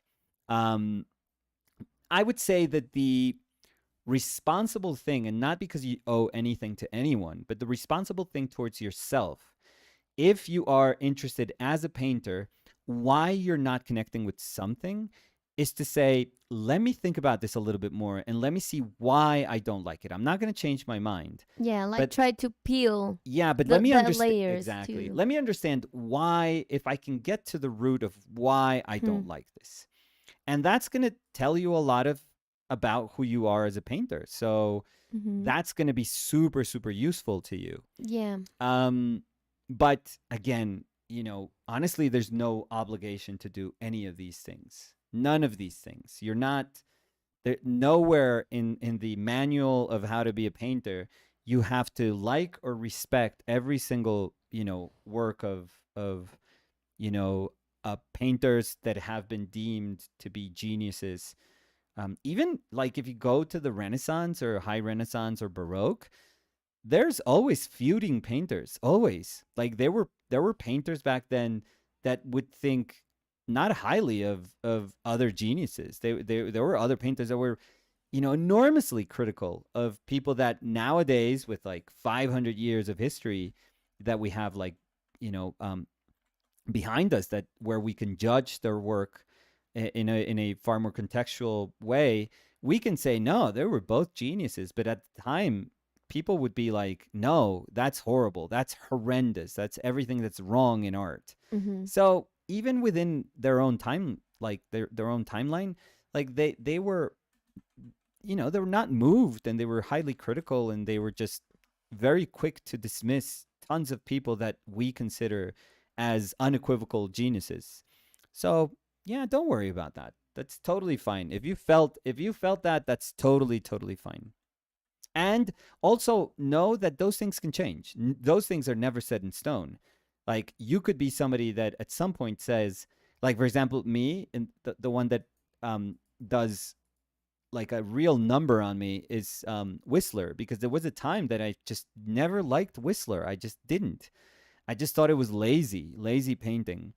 And don't ask me what happened or what, like, I don't know, just time happened. And Mm-hmm. maybe my willingness to just, dig in a little bit deeper, because I felt like I had to, not because it's a truth that you just have to. It's an obligation that you have to. No, it's because I wanted to. There was something in me that wanted to realize why I was having like this reaction. But then some years went by, and I looked back at Whistler, and I was like, no, this is actually like genius. I'm actually like really liking it now, really liking it.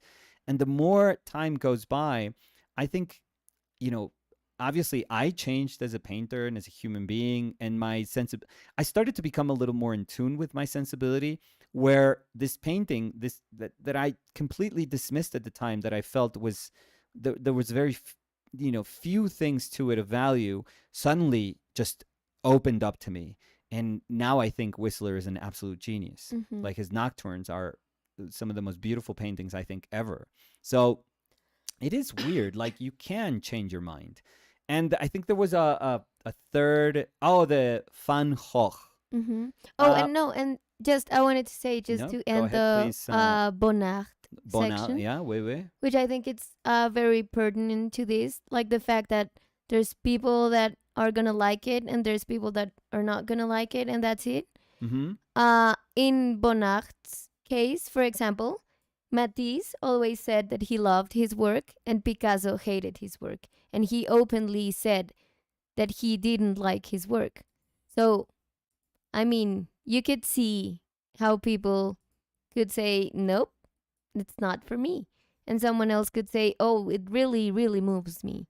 And it has nothing to do with being educated, like more or less educated in art, to like it or dislike it. It's just, again, your sensibility. Yeah, that's very, very cool. Um, So, Van Van Gogh. Gogh. Uh, no, I don't know if I've said that I don't like Van Gogh. I think if anything, I'm just critical of how we chose it to be this almost like standard bearer for suffering in art, for like the artist as victim and artist as like the suffering kind of entity, Hmm. um that you have to be this tormented artist to create greatness. Yeah. You have to be willing to cut your earlobe, um to communicate how passionate you are about something. Yeah. You Which have to be was, at the verge of like sorry, at the no verge worries. of committing yourself, of being committed to like a psychiatric institution, Hmm. because it's art, and you're just like living on this very fine line Hmm. between genius and just going completely insane. And by the way, this is not a commentary on mental illness or anything like that. It's just that for many, many years, we have taken those stories that are pretty much tragedies, Hmm. and we have thought that they are representative of what a committed artist is, Yeah, what a like committed like soul, the that's soul the of the life of artist an is. artist, like to suffer, and Yeah, which, as you were saying, is a tragedy because that was his life. yeah, he had to So it live was a through that. very tormented life. Yeah, But it's like the idea of romanticizing that suffering because of the sake of art. yeah. I've always that's what's always kind of put me off from um maybe enjoying wholly Van Gogh, but no, but Van Gogh was a a genius painter, genius painter. I mean, I think it's very hard to understand. Like there's a veil that you have to cross. That unfortunately we have to deal with these things because I wonder. He probably has to be one of the most reproduced artists Yeah, in the for world. sure. I Yeah. can think of like for Da Vinci with the Mona Lisa, but Mm-hmm. if you really think about art, what artist is the most like, what artist is in coasters, in T-shirts, in posters, in Oh yeah, you can even see like blankets with the anything, Starry Night. and Yeah. anything. He has to be. He has to There's be. even a Lego.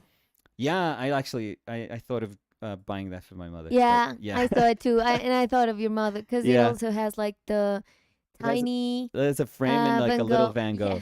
Yeah, so he's a Lego. That goes to show you he's a Lego. Mm-hmm. So we have to try to like you know go through all that noise. We have to pass through all that noise in order to be able to enjoy what is there, what is actually there. And when you reach what is actually there, it's quite genius. It's tremendous. Mm-hmm. There's some paintings of his that are just wow. I remember going when I went back to the Met last year. I was and when I looked, I mean, a lot of people go straight towards the sunflower paintings that are in the back Mm-hmm. in his in the Van Gogh room, Mm-hmm. and that it always gave me a sense of it being just like this dumb little tourist trap. Like, okay, everyone's walking towards this room. This is just where you're going to see the most crowds, the most people like pulling out the phones. Um, it's just the Instagrammable moment. I Yeah. am here in this room Yeah. with these flower Like paintings. checking a bucket list. Yeah, and I was able to go. There wasn't a lot of people, but of course there were a lot of people, and I was able to like take my time and stare at some of the sunflower paintings. And Jesus Christ, those are like painting those things is just it's genius how he Hmm. solved them. It's absolute genius how he solved them.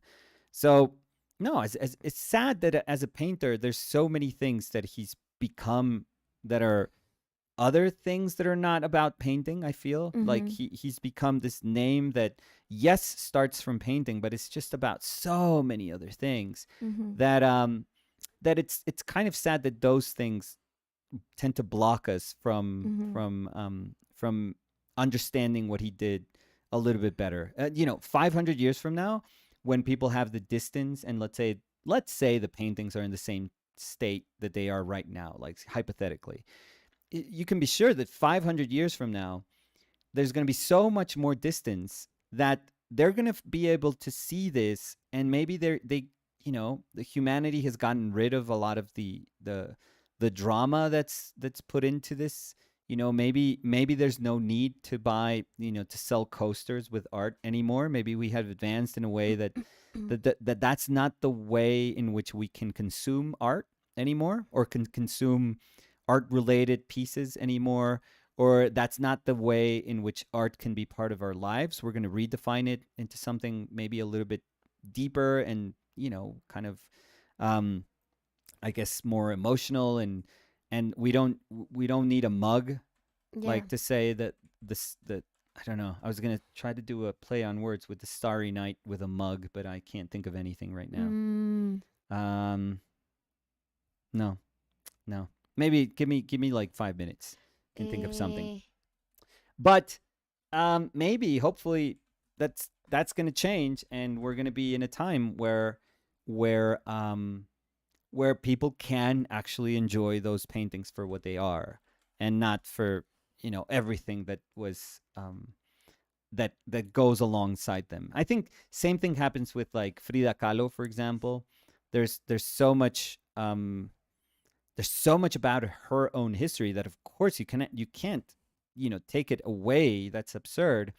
But there's this like strange fascination, like morbid fascination with her accident, how she was impaled, like Yeah. how she had to like work, the position in bed, like how long was she in bed for, how that traumatizing experience has translated into, symbolically into a lot of her paintings. Like there's still so much of that is, again, I think it's quite morbid, that I think eventually you let it go, you let go, and you can still see it for what it is.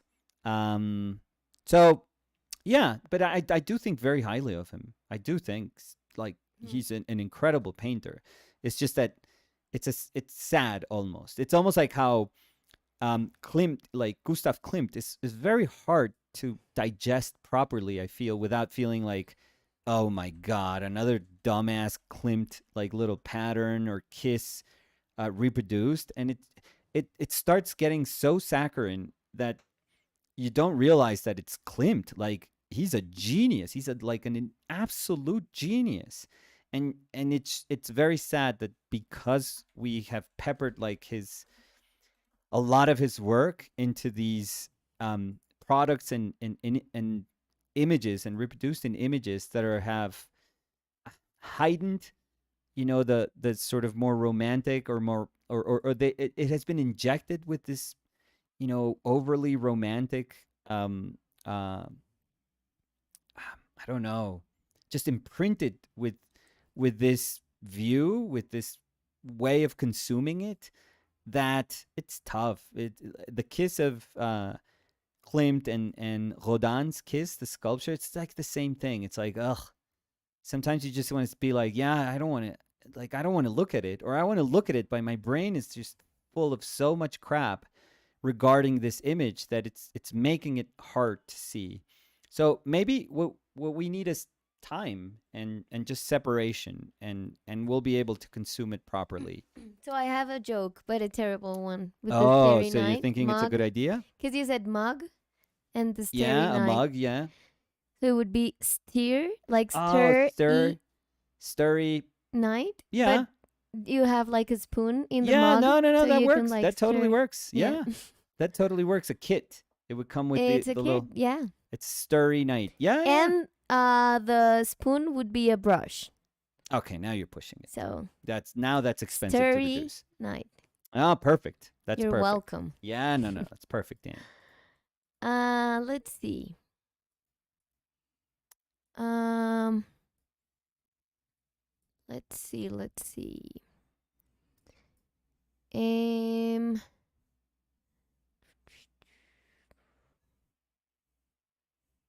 mm, so I'm gonna go back to some comments, and then I'll address the comments of the conversation of Van Gogh. Yeah. I think we're doing a decent job. At least attempting. Yeah, I always try. Yeah. Dutch people are usually, I'm always wrong, but I they always cringe try. a little bit with the Van Gogh. Yeah, Van Gogh.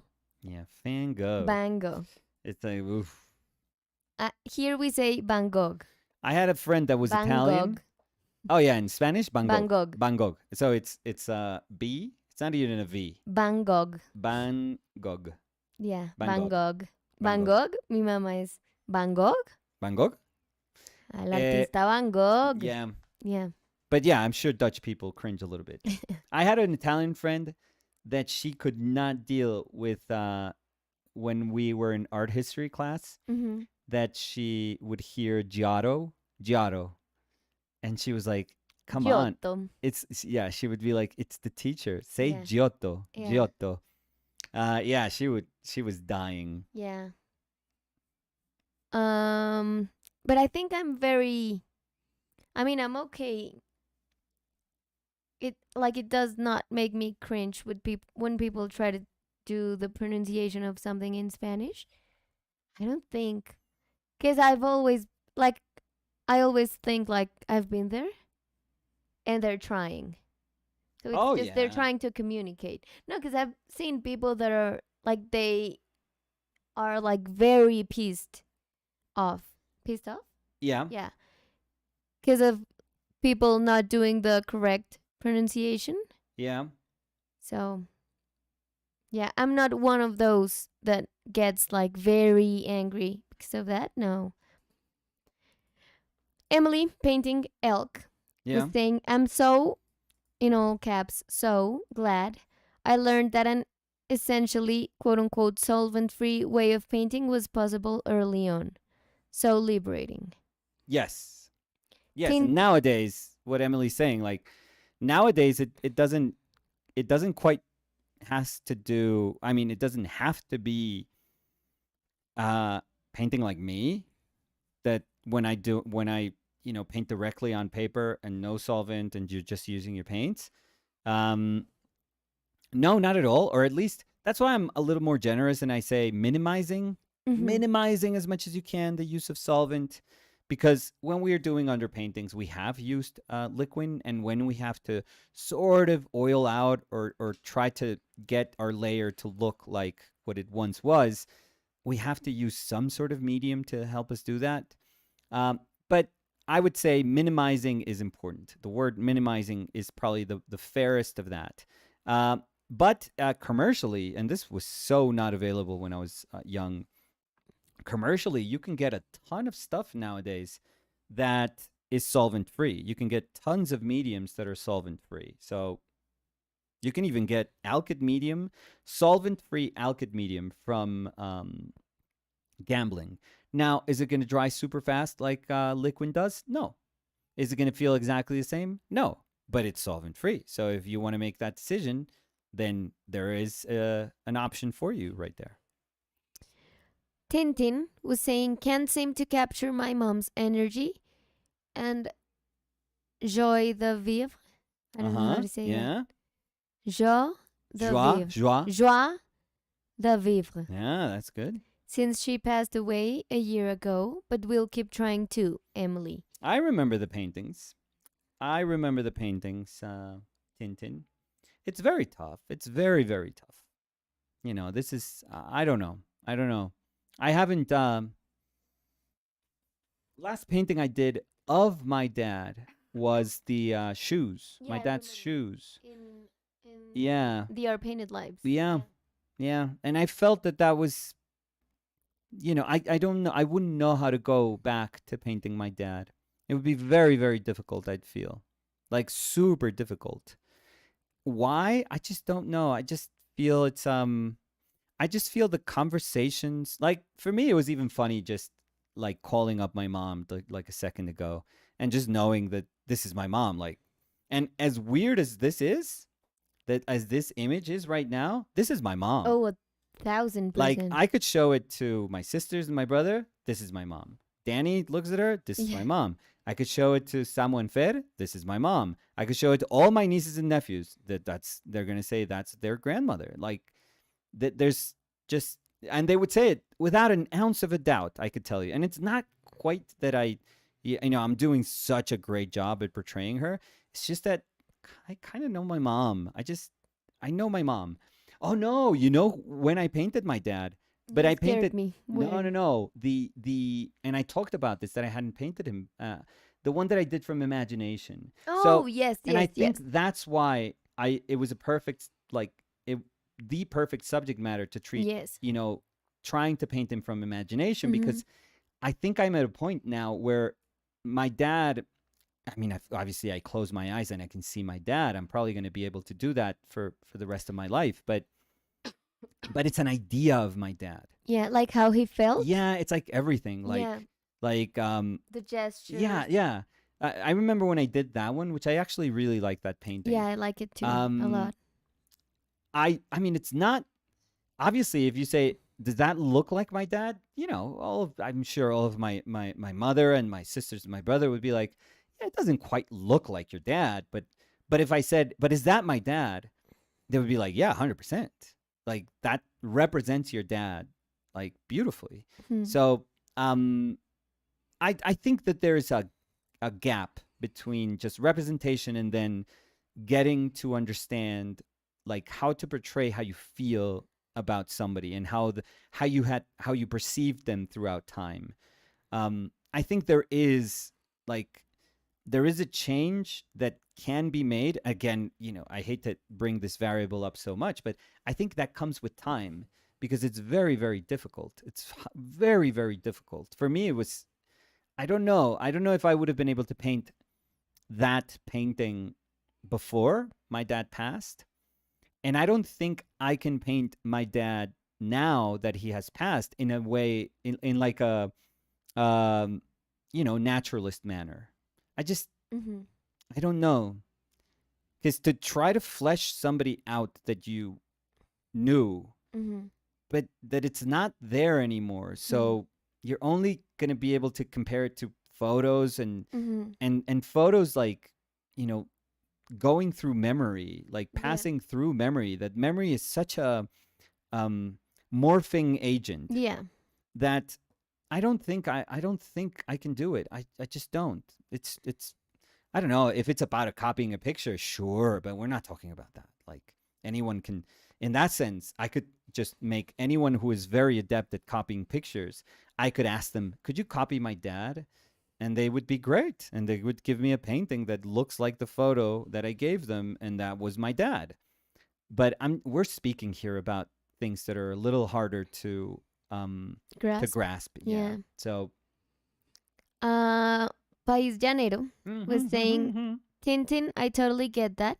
My grandma died 2 weeks ago, and since then, I've been trying to finish her portrait, and it is the most difficult paint I've ever tried.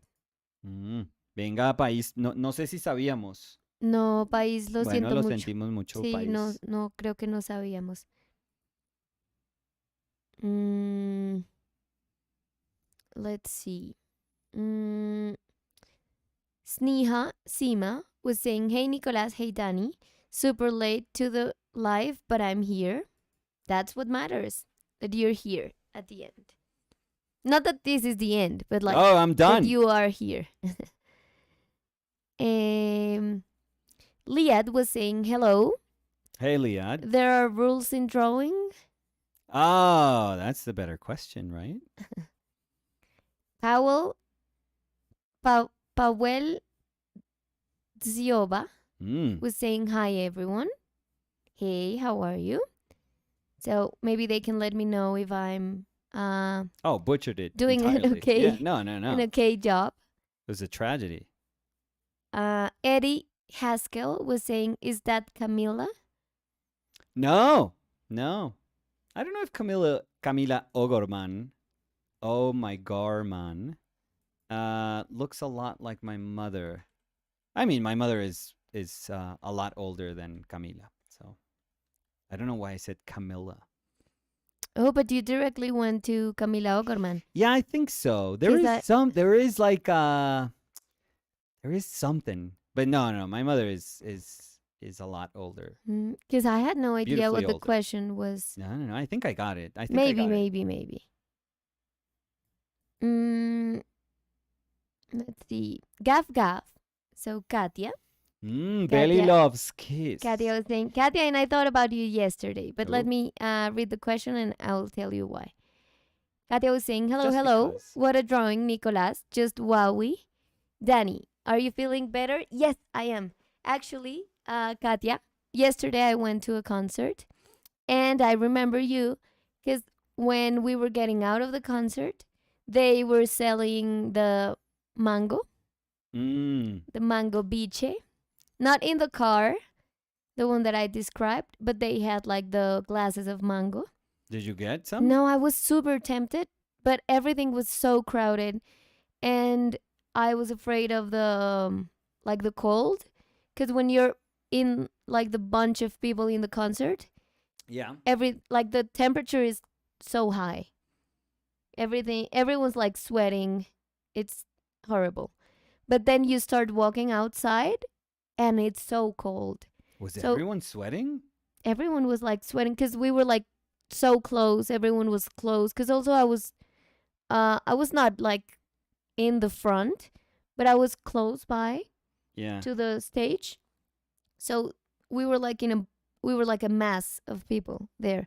Yeah, everyone was sweating. I mean, everyone was in in a t-shirt. Oof. I wasn't. I had a Everyone. scarf, Yeah, everyone's sick now. and as soon as we started getting out of the concert, I start layering because Nicolas was joking because I sent him some pictures of the concert, and I did look as if I was going to save an iceberg Yeah. because everyone was like in tops, like uh, like crop tops and or like open shirts. Everything was like, Like a festival. yeah, I looked like I was in a summer festival, but with my winter Clothes. attire. Yeah. You look like if you're grandma. Could you come with me to a concert? Also, I had the What is that? inhaler. Also, I had the inhaler. My sister was like, "I'm gonna like put you up, like, ¿cómo se dice alzar? Like prop you up? Carry you, prop you Okay. up, yeah." No, I don't know what you. And I you're don't gonna know where you're use the going with- inhaler because maybe Dua Lipa is going to notice, and she's gonna call you to go to the. Hey, sick girl. Yeah, that's what she wants. The sick person to come up to stage with her. Yeah, That she has to watch her voice, yeah, but take care of her voice. no, but I was very careful. I mean, as soon as we went out, I started layering because I had my shirt, a sweater, a raincoat, and a jacket that looks like a blanket. And then I had a beanie and a scarf that I used to cover everything. I mean, you could see my eyes, and that was all. And I also used a mask for extra protection Jesus for the Christ. cold. And I had I forgot how to tights beneath my jeans. So I was like super prepared for the cold. Oh my god. Not for the there's like high temperature. celibate nuns that cover less. What the hell, Danny? I was scared. I was scared to get sick again. To get pregnant? To get pregnant. Well, it goes with my celibate joke. Katia was saying, "Oh yes, mango is still in my mind. I will try it sooner or later. Hope with your guidance, Danny." Oh, for sure. But if it's with my guidance, you should try the combo I do. That it's not Nicolas approved. No. But it's fair approved. Yeah. So tasteless people. So I do vinegar, condensed milk, Run, eh, Katya. salt, pepper, sprinkles, and lime. Yeah, just don't. It's so Honestly, just don't. so good. Mhm. It's like the best flavor Prison combo food ever. If that was prison food, Yeah. everyone would be so happy. Mm-hmm. Tom Thumb was saying, "One kiss is all it takes." All Liverpool fans Of know that one. course. Yeah. I thought Nicolas was going to go to the concert Just for because that? of that Oh, song. that's a very expensive Yeah. way to say you'll never With your walk alone. Liverpool shirt. Yeah, to be like Red fans. Yeah, and then I'm done. Let's see. Sofía Centurión dice, "Buenas tardes, chicos, ¿cómo están?" La Hola, Sofi. Sofi. Muy bien. ¿Cómo estás tú, Sofi? Mossy was saying hello, hello. Hey, Mossy. Krakau was saying, "Thank you for speaking from my soul." I don't understand it, but yes. Tom Thumb Jordan. Oh, Jesus Tom Christ. Thumb Jordan Oh, Jesus. was saying, "There's always time, Briley. For the first 25 years of my life, I really disliked Gauguin, for instance, and also Vuillard. Actually, since he's a topic of discussion, I couldn't see what others saw or see any value there, but now I'm completely in love. For me, my appreciation of certain artists has altered as my worldview has developed. That's not to say I like Gauguin as a person, though. Also, having said this, I still don't ever see myself appreciating Renoir. Oof. Yeah, that one's tough. Cody Winnicky was saying, I'm back. Oh, I screamed, I'm sorry. I'm back. Oh, so how did it Drawing go? looks great so far. Cody, please. You can't say I'm back without telling us what's the tattoo gonna be Well, if it went well, I and guess. where, if we can know. If it's not like some Okay, you could leave it private at place. Yeah. Robin was saying, I've always loved how Van Gogh, that. I think you eh, got sicker just by trying to say the name. it's like you're there witnessing his choices. Yeah, it's very fresh paint. Yeah. And also, I would say you could see his decisions, but also like his indecisiveness, which is amazing. Like you can see like everything that's happening there. It's cool. Ana Azuela dice, hola, hoy los caché temprano. Me gusta mucho ver el proceso de dibujo. Y Ana dice, tengo que confesar que yo sí quería los Vans con el print de los almendros de Van Gogh. Ajá. Jaja. Pero me acuerdo, muy mal la sobreexposición a ciertos artistas y la romantización del sufrimiento. Sí, no, pues, o sea, igual, o sea, estábamos diciendo que el Lego de la noche estrellada, tanto tú lo viste como yo también lo vi, yo pensé en tu mamá de una. Sí. O sea, pero sí, yo creo que, o sea, no es como que uno diga, no, soy la peor persona porque compré los Vans. Pues porque yo creo que se sale de las manos de uno ya como esa Y yo no sobre, conocía, había Vans de Van Gogh. no sabía, Vans Hog. Sí, había Vans Goghs. A ver. Pues seguramente sí hubiera sido como la colaboración perfecta. Ah, sí, y están lindos. Muy bien. A ver, espera.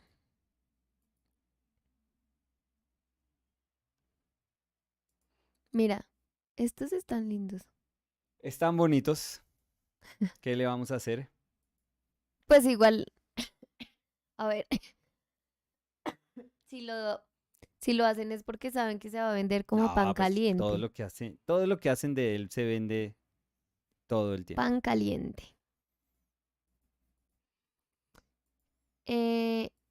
Tom Thumb Jordan Oh my was God. saying Risker Cow completely. I'm obsessed. I have a folder on my desktop at the moment full of high resolution scans of his work I've downloaded from past auction house sales. I know I went with Haas. Mm-hmm. Hot sales. Of which artist? I'm sorry. Willacht. Oh, okay. Y Ana Azuela dice, qué bonito empezar el lunes temprano dibujando con ustedes, por cierto. Qué chévere. Ay, gracias. ¿Qué está dibujando Ana? Patch Sev was saying, I love, in all caps, Danny's new hair color, such as Slay. Oh, thank you. I like it too. I'm happy with it. And I like when I freshen up it, because I feel, maybe just for 1-2 days, until you can see my roots, I feel like a redhead. So, Do you think you're ever gonna go back to your yeah, to your hair I think I would and maybe. feel okay with that? Yeah. Okay. Yesterday, I was even thinking about it. I mean, Dua Lipa is stunning, and she has black hair, and I was saying, oh, Jesus, Of course, there's I'm like amazing my hair. No. beautiful black hair No, people. of course. But what I'm saying is that she reminds me of how much I like my black hair too. Oh, okay. So that's what I was thinking about. Okay. I thought you were like in a stage where you just didn't like it anymore. No, I like to think that I can change those things. Like I like to think of looking at myself different, like Mhm. to see myself in the mirror and see me different and see how the color changes make my features almost like change or pop in a different way. So I Mhm. like it, but for now I'm gonna be a redhead because I'm really liking it. I don't know when I'm gonna go back, but I'm open to going back to black. And I'm also open someday Mhm. to get my platinum blonde Ooh. bleach hair. Mm, let's see. Iskra Cow was saying as long as some superstars and their lives can be monetized, they will be milked by everyone who thinks they can make some money from it. And Iskra Cow was saying Van Chrochr. So Van Krach. In Dutch, the G is pronounced a bit like clearing your throat. Oh, so maybe it's Van Gogh, as I was saying. Oh, Van Gogh. there we go. Van Gogh. Tom Thumb Shorten. Sure. Shorten Mm. was saying, you guys taught me how to say Soroja and Goja. I'd been messing that up for years. Sorolla? Sorola, Yeah, there's a lot of people that say Goya, double L with. Goye, maybe? Well, Sorolla, maybe they say Soroya. Sorola? Sorolla, Goye. I've heard Sorolla. I've heard Goye. Soroya. Cerulean. Yeah, Soroya. I think the one that's funniest is Velázquez. How? Well, because of the Spanish el teteo. Theta. España, So yeah. maybe some people will say Velázquez, and that's fine, Velázquez, because the Z can be, you can have that little bit of Well, the. yeah, but you could say Velázquez, Yeah, like stronger, that's like totally sharper. fine. Yeah, I think it's best if you just say Velázquez. I think you're fine. Yeah. But the one that is very strange, it's like the QUE. That always sounds like K. Always. Always. Because the U always. is silent. Always, yeah. In Spanish, in When any it's Spanish. QUE. Yeah. So, but the people that want to put a little like sprinkles on top of the Velázquez? Velázquez. No. Yeah, Velázquez, yeah. that one's awesome. Because I have no idea where, like, that one has no reason for being Queth. Yeah. But yeah, it's great. Velázquez. But I have to say, if someone was talking to me about Velázquez? a painting, no, and that they say Velázquez, I would get it. But if they said Sorolla, Sorolla. I would be like, Sorolla? I don't know. No, I don't know them. Sorolla. Well, no. but think about Ingres. Think about it. Yeah. Yeah. And That I've told one's, you that popular. in the university, Yeah. there was a teacher who said Ingres. Yeah. So I remember that. And then I knew it was Ang. Yeah. Germán Rodríguez, alias Gabriel García, dice Sorosha y Gosha. Sorosha. Pero si dicen Sorosha, entiendo. Sorolla, no. Sorolla. Sí. Gosha. A ver. Bueno, ves que se volvió, le salió el porteño ahí a Germán. Sorosha. Sí, ya. Sorosha y Gosha. Sí, ya nomás, ¿eh? Ya nomás.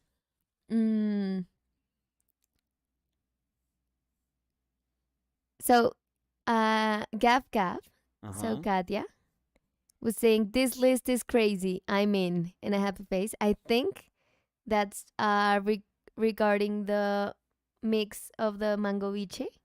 Oh, my God. Toppings. So, yes, Katya. Just I would be so happy if you try it and you like it. If you don't like it, you could let me know too. But it's so good.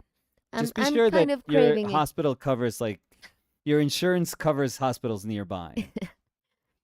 Let's see. Danielle MC was saying, yeah, I think I really struggle with moving past copying the photo and making something that stands on its own. feels like a skill issue, but maybe my mind is in the wrong place. I don't think it's a skill issue. I really don't. Paulo Vasquez was saying, Mhm. "Good day, everyone." Hey, Paulo. G'day. Uh, Robin Sita West 13 was saying, "I think they mean the Queen concert." Who?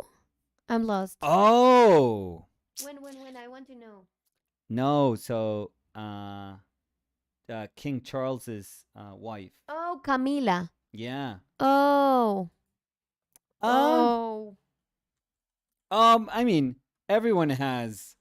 I'm guessing because today is the Yeah, maybe they have that in their minds. yeah. Yeah. But maybe that's why they have. No, my mother doesn't look like her. I feel No. no, no. I'm gonna say no. No. And apologies to Ogorman. So, just to answer, because we have no idea what the question was. Yeah. So, is that Camila? So, in the screen, there's Nicola's mom's drawing. There's me, Daniela, and there's Nicola's hands. Yeah, but you should. Exactly, I was gonna say, yeah. Olgita. I thought you were gonna say Olgita banana. Olgis.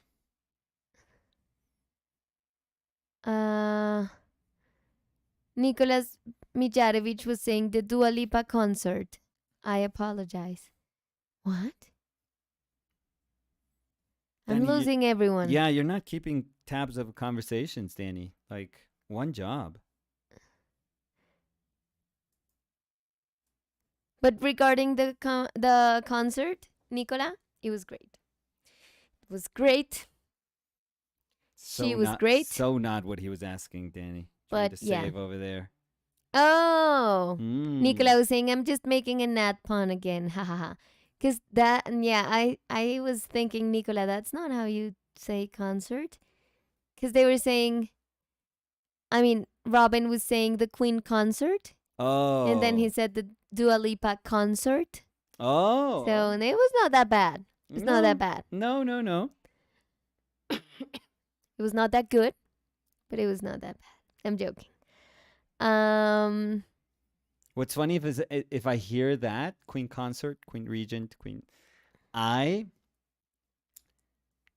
have Game of Thrones in mind. Oh, I was I have thinking House of. of the Dragon in mind. I'm so sorry. I'm I thinking mean- of the concert Oh yeah. of Queen. Like a. I mean, they're talking in past, like in past tense Mm-hmm. of a Queen concert. Okay. That's what I would think about. Okay. So you can think about Game of Thrones, and I can't think about Freddie Queen's Mercury. concert. I'm Well, sorry. I'm a little more on topic than you are, but yes. Queen's always on topic. Okay. Please, Nicolas and Dua Lipa. I think people are gonna cringe. There should be people that cringe if you put Queen into, like, if you bunch Queen with other artists in Like a group. Dua Lipa? Because I think there's a lot of people that say it's like untouchable. So Depends on the conversation, I guess. Cody was saying, "Whoa, whew, whew." I'm confused. Haha. I was too. There were like 10 conversations at the same time, and I wasn't getting Danny's one not- of those. And then he's not keeping tabs on any of those. Gabriel Pozo dice, Ujú. hasta luego, un abrazo, gracias. Ciao, Gabriel. Chao, Gabriel, que tenga buen día, Gabriel. País Llanero was saying, thank you guys, and not, I don't think y'all knew. I kind of stayed out of social media and focused on painting her. Mm. Yeah. Sofía Centurión dice, muy bien, Ayer terminé el cuadro grande que les había comentado que necesitaba empezar hace un tiempo y ahora estoy haciendo unos estudios de color para un nuevo proyectito. Qué Qué bueno, chévere. doña Sofi. ¿Y cómo le fue con la escultura, Sofi? Yo vi que estaba haciendo el molde. Tom Thumb was Ujú. saying, yes, I didn't know that the double L's was Y in Sorolla. What happens when you learn art history from books and don't hear the pronunciation? Yeah. Sorolla. Sir Roland. Sorolla. Still rolling. No, I don't know what I'm saying. Ujú. Sophie dice, el porteño de Nico es demasiado bueno, jaja. Lo Gracias. banco, lo banco. Gracias. Lo banco. Approved. Thumb Thumb Jordan was saying Nico's mama kind of looks like Louise Bourgeois Mm, in may- this drawing and a heart emoji. maybe. I mean, she's as strong as her. So, two kick-ass women artists. Yeah. Let's see. Robin Sita West, 13, was saying she doesn't look like the concert at all. No. It looks like Queen Olga. Oh, yeah. Yes. Queen Olguita, the queen of Pueblito. Yeah. Emily painting elk was saying it can't be an easy job, Danny. And I winking. Keeping track of all the conversations. I think I'm not that bad with it, but sometimes, I mean, I'm usually good, but when I'm not good, I'm terrible. So, Paulo Vasquez was saying, speaking of mango, have you tried a mango Graham shake? It's quite What? popular in my country, Philippines. I'm not into fruit shakes, but it's so great. I don't think we have it here. I've never heard of it here. No. Let's see. Mango Graham shake. But Graham? Like graham crackers? Mm-hmm. I always say Graham. I'm sorry. Oh, no. I'm just trying to make sense of it because I just Yeah, don't. with the cookies, but that's how I always refer to them. No, I just. Because in my house it was Graham. So it's like my Sorolla. Graham is my Sorolla. Pero tú no dices Macarenas? Ah, no, ¿cómo se dicen? ¿Saltinas? Graham. O sea, yo me acuerdo de ver la marca Graham. Sí, tú decías Graham, literal. Pues yo decía Saltinas, pero si yo había en el mercado, yo decía Graham. ¿Tú no? No, nunca. No, pues es que tú ibas mucho a Estados Unidos. No, es que les decía, o sea, no decía ni siquiera. Pero es que había marca Graham. Sí, pues por eso le dicen así, dicen con la marca al tipo de galletas. Por eso, pero es que yo compraba Saltinas. Pero es que si no había Saltinas, compraba Graham. ¿Sí me entiendes? O sea, en mi cabeza yo decía, compré Graham. So, regarding the mango Graham shake, I think I've never heard of it. No, I haven't, for sure. Let's see what it is.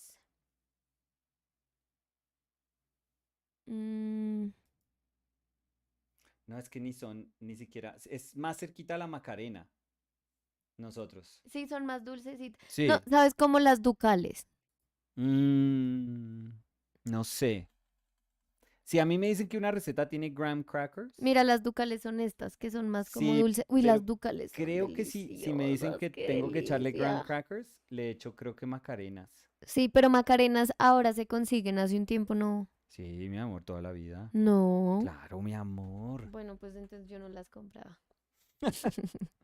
En mi casa, mi mamá sí es, o sea, creo que si no hay Macarenas en la casa de mi mamá, es que algo pasó, algo grave pasó. Uy, las ducales, me pegué una antojada, Nicolás.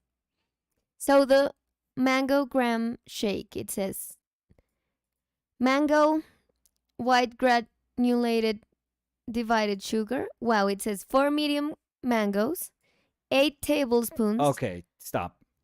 Yeah, no. of white granulated sugar. Yeah, do you want some mango So with it's your like sugar? a milkshake. Yeah. It's like a dessert. Oh, 2 you do. teaspoons of water, 1 cup of ice cubes, 1 cup of milk, 2 tablespoons of crushed graham crackers, and 1 cup of whipped cream. Oh my God. Yeah, so it's more. Hmm. Yeah, because Paulo was saying I'm not into fruit shakes, but this one's more like it sounds more sweet, Diabetic a lot more inducing? sweet than any fruit shake. Yeah, the thing is, maybe that's the thing. Our mangoes are sweet. Like the big mangoes are Yeah, still sweet. we have sweet mangoes and we have And then there's bitter like a mangoes. smaller mango. Manga. Oh my God, it's like the sweetest thing you could eat. Yeah, it's Um, so good. no, It but gets in your no, but teeth. mangoes that are bitter are not bitter. They're just too young. They're not ripe. They're not ripe, Yeah. exactly. So it's the same one as that we have. Because locally we have, I don't know if we just have two. There must be more types of mango here in Colombia. Alright. But we have the larger one, which is delicious. Like if you wait till it's ripe, it's delicious. You Yeah. could just eat it like that. It's plenty sweet. But it's way different than the small one. Because And the the small smaller one one, oh has my like God. trends. They get in your teeth. I mean, all mango gets in your teeth. Look, there's 3 varieties. Three? There's another Like one? 3 predominant varieties in Colombia. Yeah. El azúcar, el hilacha, y el vallenato. So hilacha, I know which one it is. The one that gets stuck in your teeth. Mango hilacha. Yeah. So good. But I say manga roja. I don't say Manguita. manga. Manga, la manga. No. Mango de azúcar. Sí, que es el grande, el que es el biche cuando no está biche. ¿Qué es el biche cuando no está maduro? Mhm. ¿Y cuál era el otro? Vallenato. ¿Vallenato como ballenita o como ay hombre Pues busqué mango vallenato. que sale? No, pero entonces este sería el que es biche. El que uno compra biche. Porque es que así se ve el mango cuando uno lo deja. Pues yo no sé, yo Mira, siempre he vallenato creído, es este. Azúcar es este. yo siempre he creído que un mango biche es porque no es porque el mango sea amargo, sino porque se pela, o sea, se pela cuando está verde. Ah, no, ya sé. El mango azúcar es este, el que es chiquito, Sí, ese es. pero no tiene hilachas, sino el que es así. No. Y el hilacha, pues es este, mira. Hilacha. Ese sí es, Todos son mangos. O sea, me has mostrado 3 mangos. pues un mango, sí. Por eso. Pero todos hilacha es mangos. este, o sea, míralo acá. Que uno sabe que uno lo abre Mm, y es como, también muy dulce. No, se pero le entonces van a ese es el quedar a uno. chiquito, ese es el dulce. Es que todos son dulces. Pues sí, no mentira. Bueno, todos son mangos. Esta foto está horrible. Esta persona creo que se estaba tomando, como que tomó la foto comiéndose el mango, porque los dedos están como llenos de líquido. So, yeah, but that what was it? A milkshake? What was it? It was a, I don't know, drink, shake. Yeah, that's sweet. That is very sweet. Mm. Cody was saying they should make a car for artists. The Toyota Corolla. Oh my God! Could you block him for like? How much is the timeout? No, it's so much. It's Oh. 300 seconds. Oh, that's like not 5 minutes. But you know, I'm Oh, scared because please put him in timeout, please. Cody, would you be just send a thumbs up if you're okay to continue Nicola's joke by The Toyota. putting you in timeout? Corolla. I think that was good. Oh my God, that is timeout inducing, Cody. I'm so sorry, but that is not you at your best. So thumbs up You know what would make this only good if It- they tell us about the tattoo. if they do the how is the logo for I forget the Toyota logo. I Mm, forget now how it is. If that's your tattoo, if you tattoo Así, mira. Oh, with the I remember it was No, like if a you horn. tattoo, Yeah, Nicolas. if he does this in one butt cheek and then Sorolla in the other butt cheek, that comment was worth it. So it's funny because I was asking Cody. So thumbs up if you're okay with blocking like for 300 seconds. 300. 300 Jesus. 300 seconds. And País Llanero send a thumbs up. Cody You're good. You're safe. That was close call, Cody. Close call. Cody was saying the Toyota Corolla would have a palette holder instead of Oh a my cup God, holder, no. and the color would fade from a warm peachy color to blue in a painterly way. Oh my God. So I think we should. Cody, you like Cody was you're saying, only I here can't because it find the thumbs up, but I'm good with being blocked. I accept my punishment. So you're only put here user in timeout. because of Danny's kindness. No, But but now you're not here. oh, blocked. Yeah, 300. No, I think blocked for three. No, it says timeout yeah. for 300 seconds. Okay. It says Cody Winnicky was timed out by our Cody painted lives for 300. Cody, you were doing fine But until don't you ask said him the color. things. Until you went with the color. Yeah, Yeah. that I mean, was the thing that. it was maybe forgivable. Not for me. Not For for me, me. it For me, it was. was a plain block. Like, Yeah. clean block. But when you went with the color, oh, you were gone. Paston also sent a thumbs up. So everything was like, yeah, Cody. Out of love. I mean, this is a love Cody, block. that was A not love good. block. But Not good, Cody. we look out for each other, so we don't let each other. No, but you know we what's don't the let. bad thing? That I want to know what the tattoo was going to be.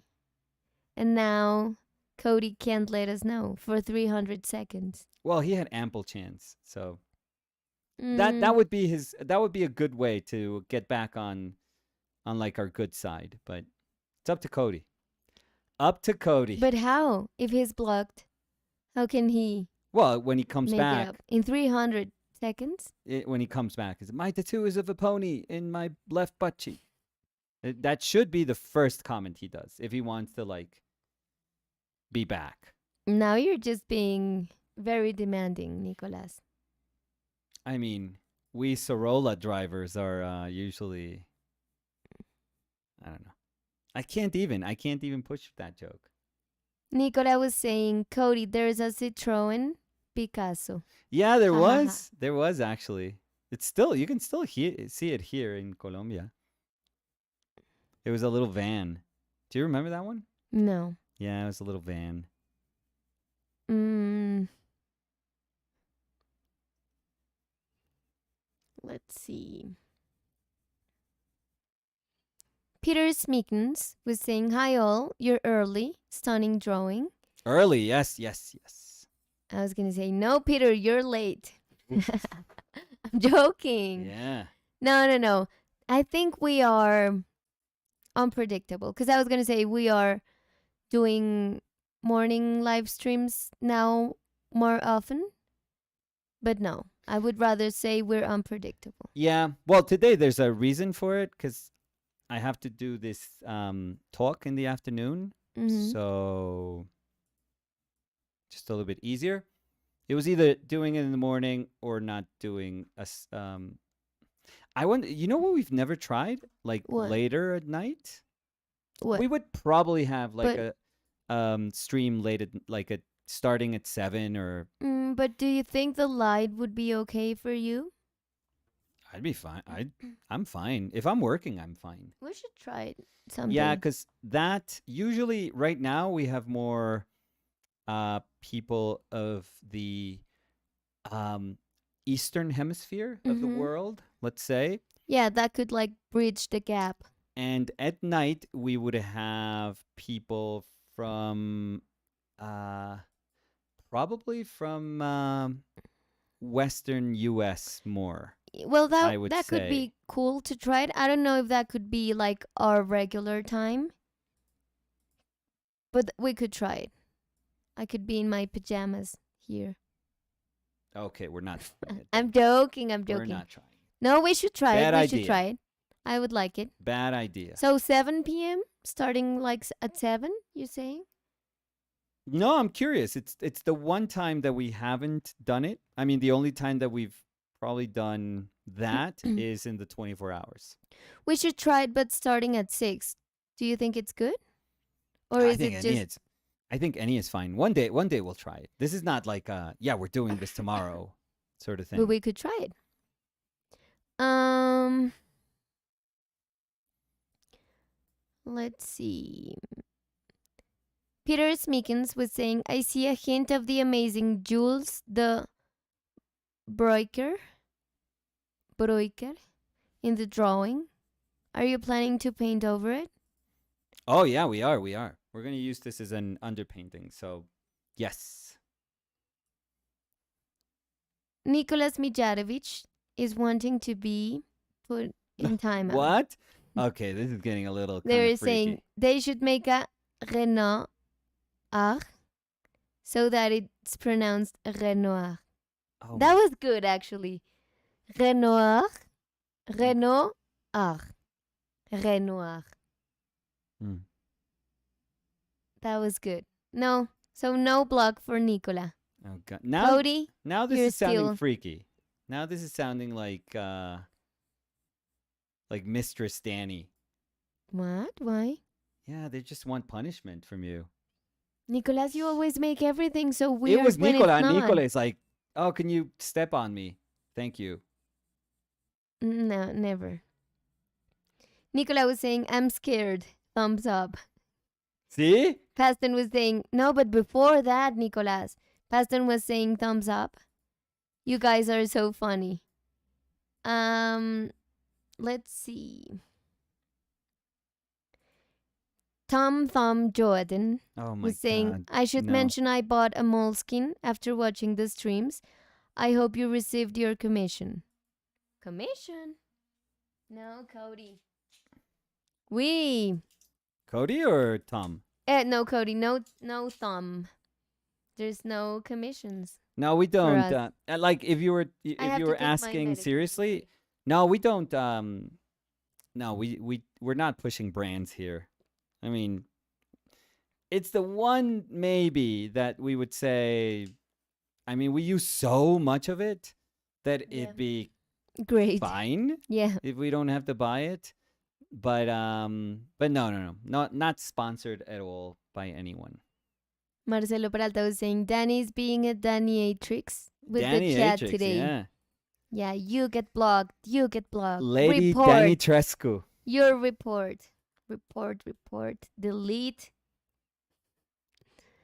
Roxana Tov was saying, hi, Nick and Danny. Sorry to get here late. Just came back from getting Omicron booster. Oh, good. Was it, did it hurt? Roxana?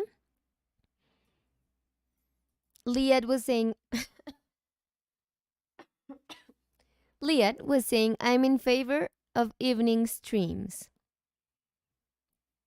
Anam was saying, hi, Nico and Danny and everyone else. Danny, I love the color of your hair. Such a cool red. Thank you. Thank you, Anam. So much redder. Oh, okay. It's looking. I mean, No, but look at my roots. Nicolas is always. what am I making saying? I me feel didn't bad. even open my He mouth. was looking at the camera and he was like, Didn't- oh, okay, because the camera looks a little bit more saturated. Didn't even open my mouth. Buzzkill. No, I saw it in your face. You were What? like, I why didn't- are they commenting on your hair and not mine? Oh, okay. Oh no! Well, the that the saturation reason would looks- be no. The reason for not I'm commenting on joking with my hair that, wouldn't but- be the saturation. Yeah, but you were like, what's all the hustle? Oh, okay.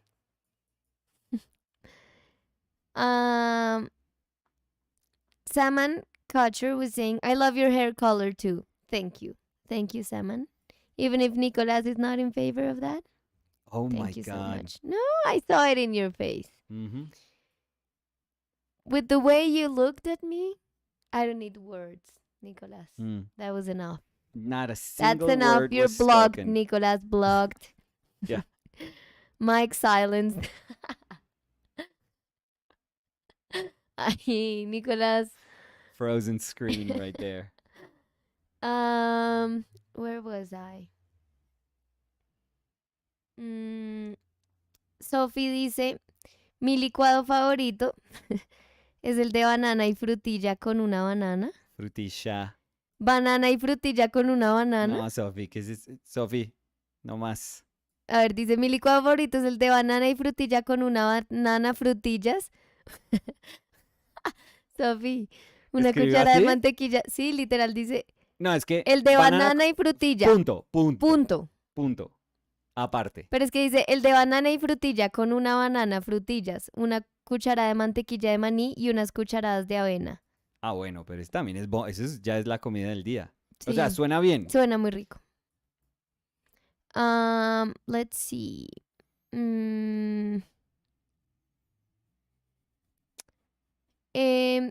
Eku Baroni was Mhm. saying, hola, first message ever here. Oh, that's cool. I paint every day for years listening to you guys, and I enjoy a lot when Nicolas speaks about painting. Like when he talks about turpentine, a real treasure. Thanks. Oh, I thank you. understand that it's more convenient to do live sessions rather than editing, but I'm kind of nostalgic of the 20-minute edited or painted lives I know. because it was all about painting. Love you guys. Oh, thank. Oh, thank you. Yeah. I mean, like we are probably feeling a little bad about that. But the But good thing is that there's 400 videos there. Like there's yeah. a lot of videos too. Yeah. And I really love this format too. Well, the thing is, what people also need to realize is that those other videos, they would have to be like my knowledge is, if this is art history knowledge, painting knowledge, I'm probably up to here. So, it's a very shallow, I think it's very rich, but very, you know, shallow little bit of knowledge. And that runs out. Like, I mean, I wish I could have more.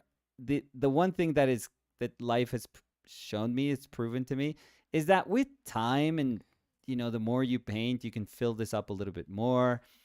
But I would say right now, with my years of experience, I'm right here.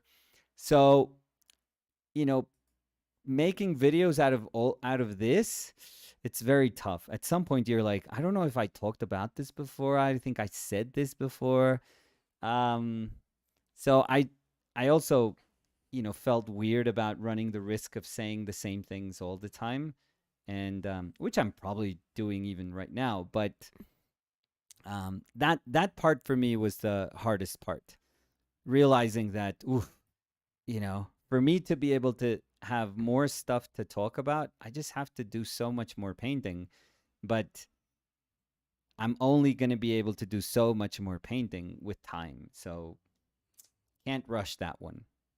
But also, I mean, that too, I mean, that, I think that should be very hard for you. But also time. I mean, because it's not, there's like tons of things why we stopped the edited videos. Yeah, yeah. And it's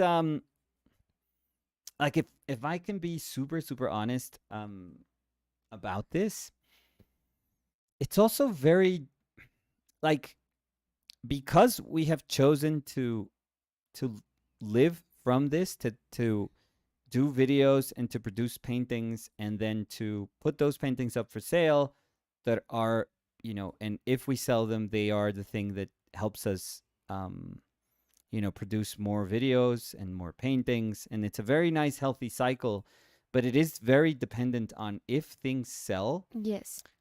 I have a belief that, and I'm not conditioning things in any way, I have a belief that you can't sell paintings forever. You can't just put paintings out and expect to sell them forever. Like every single artist that I've, love and I respect, when I look at their pages, there's still, a bunch of available work. And, it's, if that, if you were doing it at the rate that we are doing it, and if you would expect all the time for things to be available, there would be like hundreds and hundreds and hundreds of paintings that would be available, because it's very tough. It's very, very tough. I think what we've done with the help of, obviously, of people that support us, it's something that's not super common, I would say. It's, selling these many works just to keep this going is super amazing. Like we haven't had the time to like step back and look at that, but I think that's something that we're always going to be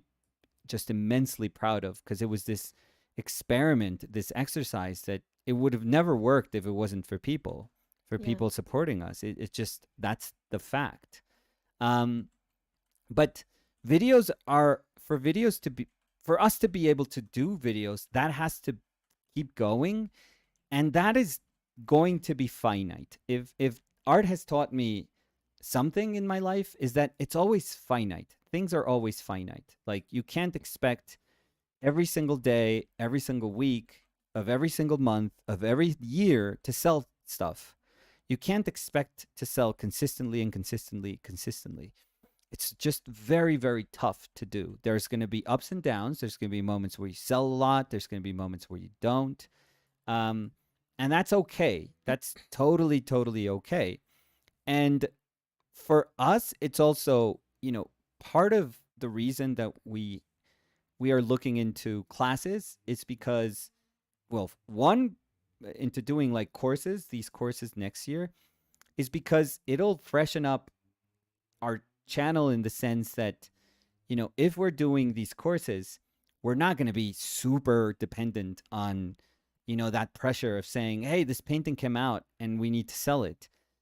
Because that's going to be tough all the time. Like, if that's the pressure you have to deal with from now until however long you want to keep like a channel going, it's unmanageable. That'll drive you insane. Yeah. It'll drive you absolutely insane. Yeah, and also because that's why we reiterate so much in the fact that we don't get uh, a lot of money from YouTube. No, like about $100 a month. Exactly. So we totally depend on selling the paintings because this Yes. is what we do. And also the edited videos, I think they took a lot of time. Oh yeah. So we were putting a ton of time. So Nicolas was painting, but also I was editing, he was doing voiceovers, I was then editing again, I was doing the like all the graphics for it. So it was a ton of time, and we had to sell the painting. So it didn't make sense, I think, now that I look back. Like if I think of doing it again, we were putting so many time in the videos when what's keeping us like doing this for a living are the paintings. I don't know if that makes sense. Yeah. Yeah, but that was the, in if we're going to be super blunt and honest, that's, the that's what differentiates us from just, if I was like, let's not name other artists, but imagine like a version of me that just says on Instagram, hey, these paintings are going to go up for sale. Yeah. Just check my webpage out, and then I put my paintings out, and let's say I'm painting like I would regularly paint, so they would be, a couple of thousands of dollars for each painting. They wouldn't be daily paintings, but that could have been a version of me. And what differentiates that version of me, by myself just saying, hey, I'm a painter and this is my storefront and I'm selling paintings, to what we are right now is it's this space.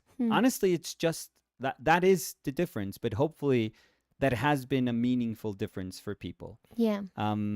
But the truth is, like I was saying, the truth is we're probably going to have to change, because you never want to get to that point where, a couple of months go by and you go like, we've been doing videos out of our own pocket, but for like 2 months or a month and a half, we haven't sold anything, or 2 months. And we're probably going to be financing the videos from money that we have saved up. We both have saved up, and you start thinking, okay, but this is a little scary, because we may have like a couple of like 2 more months to put money into, like paying everything but not receiving anything. But after that, we're going to get both to zero, and paintings maybe are not selling, and we're going to be like, we have to do something completely different because we need money for next month. Yeah. Like, we're going to Yeah, need because the money. savings run Yeah. out. So you never want to be at that point. You never, ever, ever, ever want to be there at that point. That was me when I was like 20, that I would go month to month and say, oh my God, this job doesn't want me anymore. I have to get another job because I got to pay rent next month and I don't have money to pay rent. So month to month is like a horrible way to live, but and you never want to quite feel like that as an artist if you want to make a living off of doing art. And if you're noticing that it's happening, that's like the red, like there should be like a red blinking thing that goes off, that says get a job. Hmm. Like, get a job. Don't like stop it. Get a job. Because you don't need to make a painting next month, but you do need to pay rent. And you do need, in my case, it's like you do need to take care of someone fit. You do need to pay for their school. So there are things that can wait, and there are things that can't. Mm-hmm. And paying for school can't. Paying for the food can't. Paying for rent can't. Mm-hmm. We can move to another place that's smaller, and we could try to pay lesser rent, but still we would need to pay rent. So there's tons of things that have to be paid, and there's a lot of things that don't. And that's when, sadly, it starts to, if you get into that moment where you're at zeros and you just need to make it to next month, and then make it to the next month, and then make it to the next month, which is like, don't feel weird if that's you right now. That has been me many times. When I met Danny, I think I had my job, but in the first like 4 days, I ran out of money. Like, that money would be gone immediately. So I would have to like think about selling paintings for the next months in order to get more money from the one that I was making teaching in order to pay for all the things that I have to pay. So that was me, and that was killing me. And I was like that, I think, for the latter years of those, those 12 years that I was teaching. And it's not cool to live like that. It is so not cool to live like that, hanging over you every single month, like every single month of every year for years. That's not cool. That's not healthy. That can drive anyone insane. And I totally feel for people that have to live like that all the time. But we took a chance, and we have done this experiment, which has worked out. But I also know, because I've been here, I've been in this place where you have to make it month to month, that you never want to get back to that place. You always want to try to be like one step in front of that, a little step in front of that. And for us, in order to be one step in front of it, that's why we started doing live videos. That's why we started working a little bit bigger, so that paintings, like, we could do this, which is different, but it takes longer for these paintings to do. So if we're painting like this, and we're doing stuff in stages, and we're making everything like very specific for like a day, it means that, okay, let's put it like super simply. Like, we used to get 250, that we never get the 250 a day, but now we're stretching that one painting into 3 days, sometimes 4. So you end up thinking, okay, does that mean that it's 250 plus 250 plus 250 plus 250? Like, would that painting be 1,000? And sometimes you say, no, that's a little too much. Like, it should be 800, or there's other ones that take 2, or there's other ones that are bigger that take 1 that should be 400. So that's something that we started to think about, to say, okay, we can paint bigger, a little bit bigger, a little more complex. Which also means more expensive shipping too. Yeah. Like, the last one that we shipped was quite large, which means that, we don't even have to speak about shipping nowadays, and because I think everyone has felt how expensive shipping has become, international shipping. So that shouldn't even be part of the conversation, but obviously it affects us. And I sometimes think, if this is like how we work kind of like as a business, if that's interesting to people, because I never like to feel like we're complaining about stuff, because Mm-hmm. that's not cool. No, I think Like we're that's being just our open about decisions. Yeah. our work, but it's never complaining. I Yeah, mean, and it's been our choices. and I also think that we are very grateful Oh every my, single no, time we talk it's about our job. yeah, So I don't think it's yeah, complaining at all. and we only do so because our jobs depend entirely on people that listen to us. Mm-hmm. That is the truth. So, this we are like you are, yes, our audience, but we depend entirely on Mm-hmm. you, and for very different reasons than just likes and views, which is what usually people say. Hey, we depend on you because you pay for our patron, or we depend on you because you give us views. Yeah.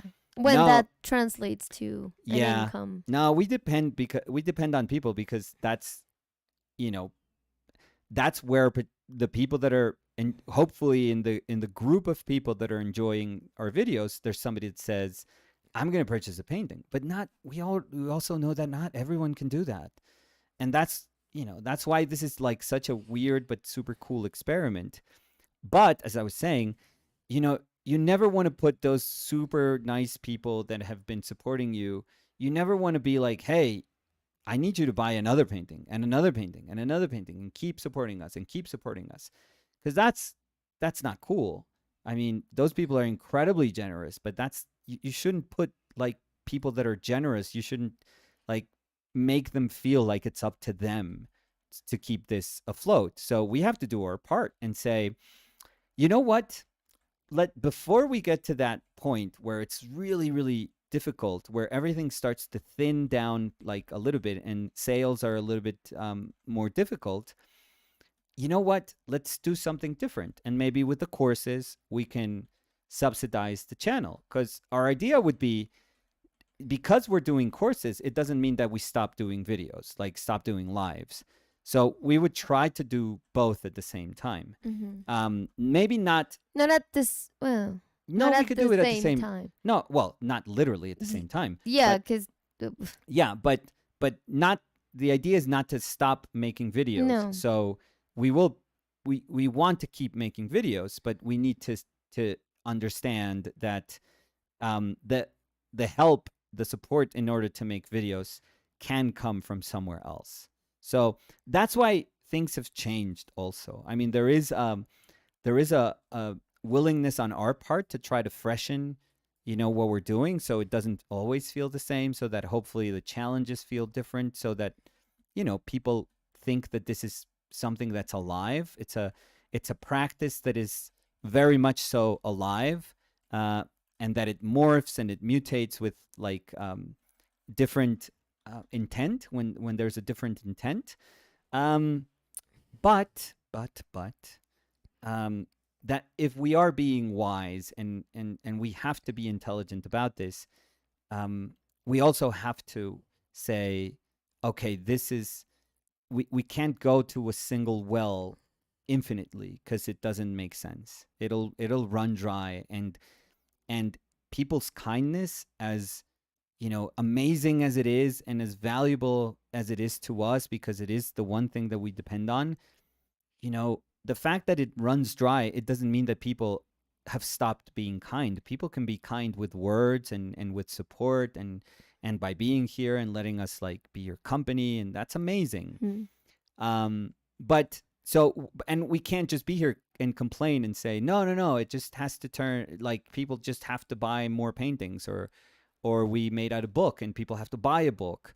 By the way, books are not ways of making money. Like, No, that's no. for editorials, for presses, yeah, sure, but for single people, no, it's not a good place to make money. And if you're cutting corners and making super cheap decisions, maybe. If you're like, if I have it printed super cheaply or print by demand, and I'm shipping it within the US, and I say only US shipping, maybe. If it's like, again, if it's like a very inexpensive book to produce. If you're making like proper books, it's very difficult. So we have to find a way, and this is us just trying to find a way, and that really is all our efforts are done, so that we're always like this tiny step in front of things, and it never catches us off guard, and where we have to say from one month to the next, it's like, oh, guys, we're sorry. We just can't make videos because Danny has a job now doing blah, and Hmm. I took another job doing blah. And honestly, we're just exhausted at night when we get here, and we just don't feel like we are, like you know, We can't, we yeah. can't, we just don't want to make videos. We're just tired. Because again, we can Um, do this because it's our full time job. But yeah. as we were saying a couple of weeks ago, if any of us had a different job, we couldn't continue doing this, Oh no, you wouldn't be here. Or or if you I wouldn't was be here. teaching, Yeah. forget it. When I was teaching, it was a early morning till late at night job. So I I didn't have time. I mean, I barely had time to do my own painting. Yeah. I would have to squeeze in my own painting as much as I could. A lot of the live videos, the Instagram live videos, were at night. Yeah, Do you I remember? remember. Yeah. Because I would get in from teaching, and the ones that Danny would help me with, we would just be at night, like probably around 7 o'clock, maybe. Yeah. And it was a day that we were like, you know what? Today we're not gonna like go to dinner or watch a movie. We're gonna do this. So it was time that we were together that we decided to do that. But it was like, as you were saying, like squeezing like the time to do that. Yeah, yeah. So that's a little glimpse into how we, how we think about this, because it is a choice. When we said let's just make videos available, it is a Mm. choice. It that is very, very different from saying let's have a patron. Very, very different. Or saying let's have a YouTube channel that you can join, that you can subscribe to, and you can send us money. We haven't made those choices, and there's like a real reason we haven't made them, because we just want to be different in that sense. We just, we want to offer something that is different. And but offering something that is that different means that we are going to have our own set of problems, that we're going to depend entirely upon things that other people don't. Mm. Other people, people that have patrons, they're usually scrambling to produce things like content, so that they Hmm. can have, like, the people that are supporting them through Patreon feel like, okay, this is worth my $5, my $10, my $20 a month. And you have to, like, then constantly say, okay, what can I do for the people that are paying $20, but that is closed for the people that are paying 5. Hmm. um and I mean, that's such a stressful way of thinking, to at least for me it is, in terms of, like, separating people. So we talked about Danny, and we were like, we might as well just do courses, because those are, those don't feel unfair. Hmm. Those feel like, hey, we're going to do a course. It's going to be open for 10 or 12 people, because that's kind of like the number that we're thinking about. So it's going to be a very small group of people. So whatever goes on in those courses, and whatever work you do, and whenever you get critiqued, or the accompaniment that's going to go, that's going to be part of the courses, it's going to feel like personalized. It's going to feel Hmm. like, yeah, this is for me. Yeah. But that feels like something separate. That feels something different. Like, because if you don't want to take a course, it doesn't mean that you're missing on something. It just means that that's a specific course. And if you find that it's useful for where you're at right now, you can Hmm. take it. Yeah. Great. But you're still going to have a video where we can talk about drawing, where you can talk about painting, because we always do. And I know that our conversations sometimes are filled with, like, other things, like we're speaking about mango, and I get it if people are here for the art and not for the mango. But, that just makes it a little more, like, a little bit easier for us. But to be fair with us too, we speak plenty about art. Like, Yeah. we do. And we speak plenty about drawing and painting. So, um, so they do feel like different things, like different offerings. Hmm. But we always thought, let's never do one thing that is going to make us say suddenly, hey, videos are now, they're not free, like, for anyone. You have to pay if you want to look at our Yeah, videos. like we always wanted that option. Like Yeah. whatever we do, we want to have that free option. Because the thing is, I have to say, I like to talk about mangoes. I like to, I and I like like it. to I have like to, conversations, and yeah. I like to. But the only way both Danny and I are going to feel okay talking about mangoes is if you guys are not saying, "Hey, I paid you to talk about drawing, and you're going off on like a mango tangent. Like, what the hell? Give me Yeah, my bunny back." And the cool thing is that we we can can talk do about this what because we you want. guys Yeah. don't owe us anything. Like, I'm sorry, we don't owe you anything, and you guys haven't paid for anything, Yeah, because it's and our it's channel. good So at the end, and if it's cool. we, And I'm not yeah, saying, yeah, I don't want to make this sound like we don't owe you no, no, no, anything. no. But No, no. I get you. It's like trying to get that weight off of your Yeah, in the shoulders. best of ways, we're Yeah. saying like, hey guys, you didn't pay for anything, No, and it's like, and we're not beholden to you or anyone else yeah, when we doing have these. this space if you want to join us to talk about art and mango and things. Yeah. So in the You're best of very ways, welcome to join us. yeah, Yeah. in the best of ways, this is what cool liberty feels like. Like the liberty to just draw what you want, paint what you want, talk about what you want.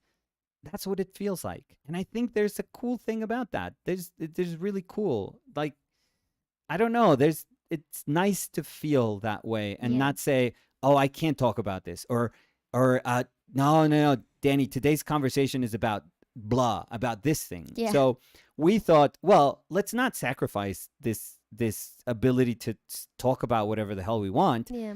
But if people want a more guided, conversation, We can like separate. we can say, okay, let's do courses. Yeah. Let's do, 10-week courses, 9-week courses.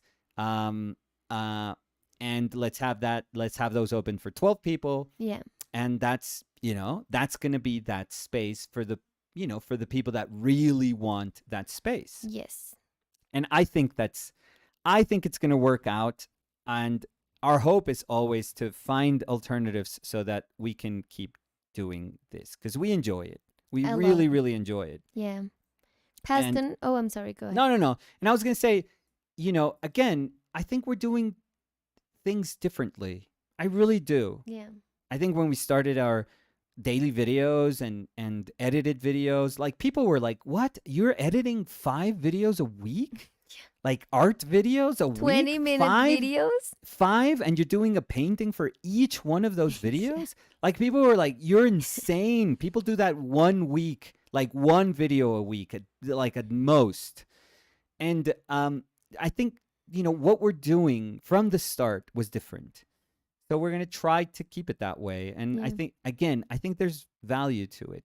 Maybe at some point we're going to try everything we can, and Danny and I have to look at ourselves and be like, we need a job. Yeah. Like we've tried everything we can, but we We did need the a different courses, job. we 'cause- did the courses, or our channel is just too small to live off the channel because we never hit like a viral video or Yeah. anything. And it's just, paintings are not selling, which is fine. People should never be scared of that. And we should come to terms with that, and we should be okay with that and be honest with each other and be like, Danny, we need to get a job. Yeah. Like it sucks, maybe, but this is going to be another part of our lives, Yeah. and we just need a job. And then we'll go and get a job. I don't know what sort of job. I'll probably try to teach somewhere or do some, Yeah. or I don't know what we'll do. Walk dogs, maybe. But that till that day, we'll be happy here, and we'll try to offer things that can make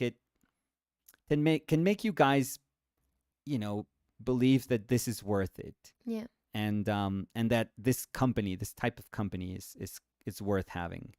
Anyways, that was a bit of a rant there. But when, I wanted to talk about that, Danny, because I know that people are super, like, the message was super sweet of the person that said, "Oh, I missed those videos." Yeah. And in some part, I know that we miss them too. When I hear them, this morning I was playing one of those videos, and yesterday I was playing another one of the videos, of the edited videos, and I was like, "Oh, I like this. I like how this felt and how it sounded and how it was presented." But I think I don't know, in your case, well, I know that you're with me with that. It's like you like that, but it's not like you like that because you don't like what we're doing right now. It's No, just no, they're no. different things and they're Yeah. just stages. No, As you and were saying, it's like yes. that's what made sense for that time and that's what we wanted to do. And when it started to not make sense, then we shifted into a different thing, Yeah. into a different rhythm. And I really do enjoy the live streams too, a lot. Yes. It's a different kind of companion. It's different topics. It's more open. I would even say more personal. It's just different. And I think that we should be open to our channel to change as we need it to change so that we can stretch the lifespan of our channel Yeah, that's the the truth. more that we can. Yeah, as much as we can. So, what I wanted to say was that I I know it was like a super elaborate response to something very simple that is, hey, would you guys ever go back to doing those sort of videos? And and I wanted to be as sincere as possible with the answer, Mm-hmm. that it's not so much like the easiest answer is like, oh, it's so much work that you can't imagine. Like it's way too much work for two people. Like absurd. I like it. That's why nobody does what we do. Like honestly, that's why when we were doing those videos, you could search anywhere and nobody was doing what we were doing. Yeah. Nobody. I hate to sound like that, but nobody does it because it's insane. Yeah. Um, but I also have to say that yeah, there's that part of it being sustainable, but there's also a part where we're like, yeah, but we have to be like on the forefront of this all the time. We have to be like a little bit, you know, like I said, just like a, even if it's a step, even if it's like a little step, we can't just be behind. Yeah. We can't, because that's the easiest way for this to be like, it'll catch us by surprise and it'll be like, oh, it's over and we can't do anything about it. Like it's just over. And then it's going to be super stressful for us as human beings to say, well, sad that it's over, but also, oh shit, we need a job for Yeah. tomorrow. Yeah, and I Like, have to pay this bill and this yeah, bill and this bill. we need, and so it's about being responsible. It's about being faithful to what we're doing. It's about also maintaining the relationship that we have with you guys. Yeah. So that's the real reason, like things change, and or not the real reason, but that's, we have to think about those things when we change. As soon as we decide, oh, we need to change this, that is, the bigger reasons that are behind changes. Yeah. And again, I think it's good and healthy Oh, to it's necessary. have things changing. Yeah, it's absolutely necessary. And it's very realistic because I think it's a little bit unrealistic to think that something can be as it is forever. Yes. For example, with the videos, as you were saying, I don't think that you have, like, in the drawing that you were talking about art history and your knowledge. Shallow No, pond. but I think that every single person has a limit to their knowledge. Oh, 100%. You're right. And it's like not realistic at all to think that you could just have, I don't know, 1 million videos talking about different artists and different references and addressing different topics because it sounds weird, but you are finite and the things you like are finite. That's why, Danny, Mhm. and we've noticed it, and people notice it too. But that's why established channels that have to do with art, they start doing collaborations all the Yeah, time. for sure. Like there are channels now that you probably knew a few years ago for that one person that was constantly working. Yeah. That is now like, oh, let me hire somebody for this video, and let me hire somebody for this video, Mhm. and we'll produce the video, and we'll give them, I don't know, let's say 50% of whatever we make I don't from think it's selling the like that, but courses or the videos. I'm sure that there's deals. I mean, yeah, there's yeah, tons yeah. of But I like, think it's not like oh, 50% or yeah, well, it could be, or if they're no. selling, if they're promoting like a course, like an online course or something. Yeah, I'm sure they get 50%. like the most. If this is your channel and you're hiring somebody and they're gonna make a course, but you're producing it, they either pay them for that one fee, or they can tell them, we're gonna split the fees of the people that are like join your course. That's like the easiest way to do it, like 50%. Mm. But we don't do that. Like I don't Yeah, know. and also I think, We I like mean, you're talking about channels that do have a significant income from YouTube. yes, Because I think that's the other thing. and like super For example, established. exactly. For example, I was seeing, Liat was saying, it would be cool if you could hire an editor to go through your live streams, turn them into time lapse videos with audio from the live streams where Nicolas talks about art as the voiceover. So I wanted to address this question because I think there's a lot of people that could ask to themselves that, like, why not do that? The thing is that that's why I was saying YouTube is not our source of income. Because if we hire someone, first of all, I think we love this project and we love thinking about this project as something that's just Nicolas and me. And I think we've always think about it like that. And if we hire someone, that would be another expense for something that's monetarily Yeah. not giving back to us. So it would be having less income from selling the paintings to put into something that's going to be for YouTube that at the end of the month is not going to give us more money Yeah, I think at the that beginning. I think that works when you're like a super established channel. Yeah, that's why I was saying And it works in the channels like the examples you were giving. you know, if you have a million subscribed people Mm-hmm. and you're potentially always going to that well, you know, if you make like a channel of like smaller videos, what are they called? Shorts? Of shorts. Yeah, that makes sense. Like if maybe you're trying to almost like migrate that 1 million to watching these like shorts, like that's gonna these people coming here to watch these shorts are gonna pay for that person doing the editing for sure. But if you're not, if you have like our channel, which is minuscule, it's like tiny, Mm. um, that like that and you're hoping that this like the shorts is what drives it to be a channel that's really big, Mm-hmm. and that eventually it can kind of feed upon itself by doing that. Like that's a bet. But Yeah. if that doesn't work, then it's just an expense. It just becomes an expense. Yeah. So it would be kind of awful to say, let's say I hire Danny to do, just because it's just keep it between us. But let's say I hire Danny, No, and I say a like clone. Danny, like a A third, Danny clone. yeah. I clone Danny, and And you then hire that Danny. I hire the black haired Danny, Mm-hmm. and I tell her, okay, you're in charge of the shorts. And it doesn't work initially, and and black haired Danny's like, well, give me a couple more months, and I'm like, oh, yeah, okay. Well, let's. How much time do you wait for something to potentially grow?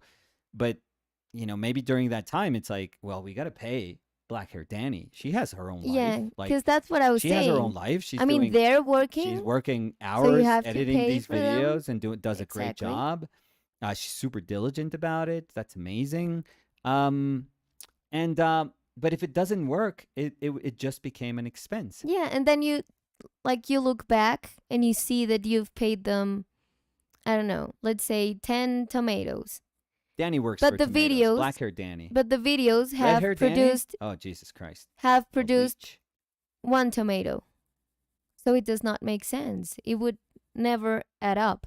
And also, when we were doing the edited videos, it's not like we were getting more money from YouTube, and now that we do the live streams, we're getting less. No, we've always got the same amount of money. I mean, if we're getting more, we're getting 15, $20 more. Yeah.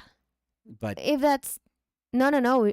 we would be getting less. No. More? For edited videos, more. Oh, But okay, I get it. it's not significantly more. Trust me. No. Like this is not. We're not at a point where this is where our views represent like significantly more money. Yeah, and that's why I wanted to, like, at the beginning, I don't know if I worded out correctly, but that's why I was saying that we have the paintings and we have the videos, and we're doing both. So we're broken. We're working in both, but there's one that's painting that's giving us the income, and there's the other one that we nurture a lot, but it does not give us back in money. So it wouldn't make sense to take away from the one that's giving us to add to that other one that's not giving us monetarily. So Liat was saying, what about viewer/subscriber growth? Mm, what about in, like, I don't get the question. Liad, honestly, for example, I hope this is not super boring for people. No, I think they're But into it. There's a lot yeah, of comments. but Instagram has slowed down to a point where it's glacial. I don't know of anyone who didn't hit it big on Instagram because they're tied to either a YouTube account that already was really big, or they have a TikTok account that was already big and they have just a separate Instagram account, and they can like diversify and just make money from all of it. But I don't know of anyone who started in the last couple of years that has been growing exponentially on Instagram. I think Instagram is just stopped. I really do. I really, really do. It's absurd how slow growth has been for everyone. I mean, open up your Instagram and listen to artists, and artists of all kinds, and they'll tell you the same exact story. It's like, people don't see my work anymore. People don't interact with my work anymore, engage with my work anymore. And, before that, you have to think, okay, if there's so many people on Instagram as users, if that is true, and if it does grow, why did you have a growth that was like this? I mean, it was, from the moment I started, it was just that. It was, steady going up, all the time. I used to get on average like 1,000 new followers like a week, or more than that if somebody liked a post like a lot. If I did something that for some reason, which I have no clue, hit, it was more than that. I can't. So this was like 1,000 per week, maybe.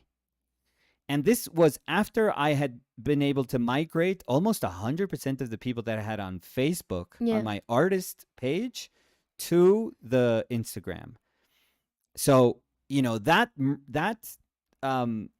bringing people from that artist page to Instagram, I think it was very easy at that point. It was almost like seamless.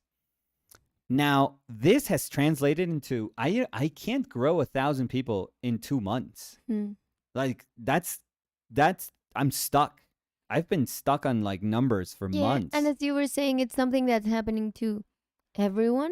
Right. Because there's been a lot of people that work with Instagram. Oh no. That have been posting stories of how, like, data of how people that watch their story were in 2019 compared to now. Like the engagement or the reach the stories have. And it's just crazy. So what I've heard, so why is this important? Because the people that were here on Instagram, we were hoping that, like, right now we have almost 270K in our Instagram.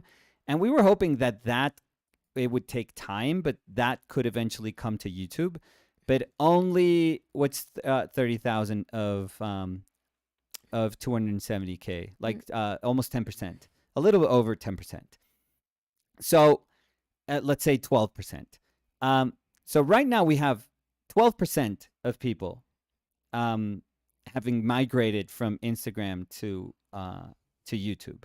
And we were hoping that, it was going to take time, but it was going to be constant, And it was going to be, eventually, we're going to be able to go from 10% to 40%, let's say, or to 50%, which is really cool. But it never happened. And it never happened. It started super quickly and then it stopped. It just stopped. Mm. And so now we grow, but our channel grows very, very slowly. It probably grows 100 people maybe every 2 weeks or We could something like even that. see that Yeah, it in the grows very analytics. slowly. And which is fine, which is great. We're super, super happy. But, this plan of like hoping that this number in Instagram, the 270K, would at some point maybe represent the potential of the people that would go to YouTube. No, that dream has disappeared. Hmm. So when you say growth, then you have to, if our growth was somewhat dependent on this other social media app that was growing, quick, and it was healthy and it was nice when Instagram was Instagram. If our growth was we were betting on that, and that's not working, we're like, okay, that's not working. Now, are we actively pursuing trying to make our channel grow from the YouTube perspective, from a YouTube, like from hoping that somebody finds it in YouTube and we have like the proper thumbnail, and we're saying the dumbass proper Like clickbaity. yeah, clickbaity titles. And are we doing that? We don't do that because we just don't. We can't do that. We're not about that. In the same way that we like to believe in our liberty, or in this illusion of being free and not beholden to anything. I mean, I think the thing is, I think as soon as we start playing that game, we're just beholden to that. We're just going to be, now we are having enough viewers, consistent viewers, that maybe this channel can start to give us some money, like significant money. So maybe we are now in $100 a month, and maybe we get to the place where it's like $5,000 a month, which is kind of crazy. I think that that's like a super high number. But and as soon as you start saying, "Hey, I can live off of like this money," then you go, "Okay, now what I have to do is just create content so that I can live, I can make a living from that money." And in that moment is that we would start thinking about, you start thinking about content and how not can drawing. you invest exactly in the content, Yeah. so that we can create more, so that it can be steady. But it's not our case at all. No, So- and that's where you become like Mr. Beast. You start thinking, how do I make stuff that people are going to click? Which That's all you think. That's all you need. which really. at the end, it makes sense for them because it's their source of income. So Right, and they're geniuses at identifying what they have to do. yeah. I think drawing. I don't know. I don't know. I just don't. I don't know. I don't know how to do that, and I don't know how to do that without sacrificing like a lot of the stuff that we are, like the way in which we talk about things and the things that we choose to do.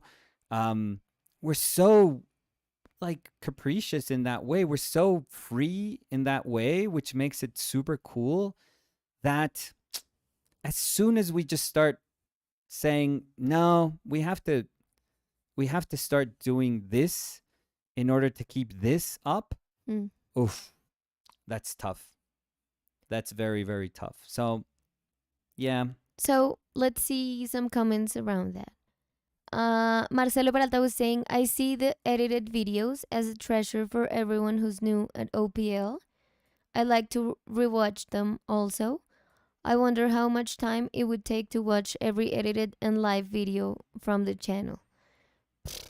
Oh, I think hours of content, you can probably search for that. I think there are tools that tell you that. Maybe here? Like in the... No, not in YouTube. Okay. No, I think in other like pages, or I think you can search for hours of content. Let's see if maybe in this one.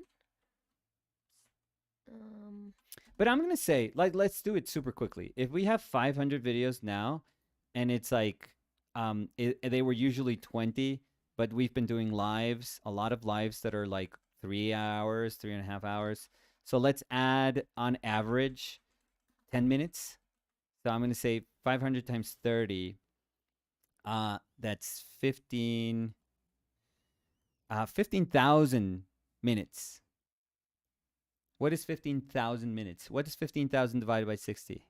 Es que no tengo. Divided by 60, that's 2 minus 12. Espérate. 300? What's that? 30? Which is this one? 15,000 dividido, ¿qué?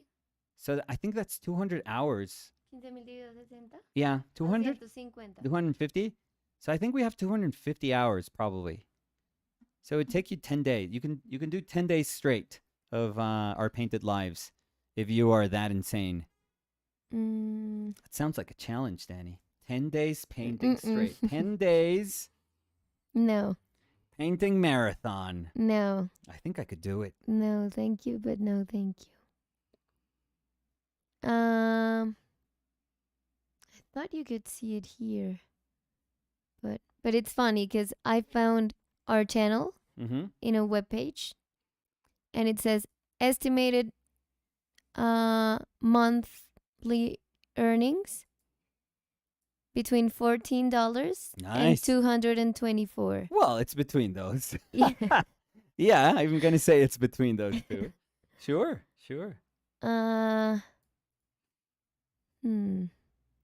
What is the 14 and what? 224. And 224?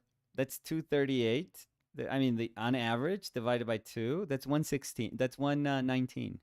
I'm pretty Yeah? sure. If you average those two. Yeah. Sure. Perfect. Yes. It is right. Mm, So I'm almost done, Daniel Ira. okay. So let me, because there's a lot of comments around what we were talking. Okay. So Anam was saying, I wanted to ask, Yes. do you guys ever do classes or like tutoring sessions online? So I think this was before you were talking about the courses we were going to do for next year. So Anam, Next year. 2023. Yes. Saman Kutcher was saying, do you have a plan to grow the channel? No. And they none. were also saying... None whatsoever. They were saying you need to work with other YouTube artists to grow. Yeah, but plans? No. We have no idea how to grow the channel. Noah Trapolino was saying, what about prints? It doesn't quite work. Yeah. And trust me, it's not like you can make...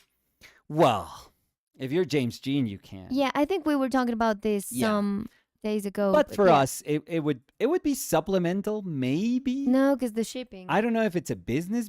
No, I think the shipping. You know, the only way it would be like having my brother run it through the U.S.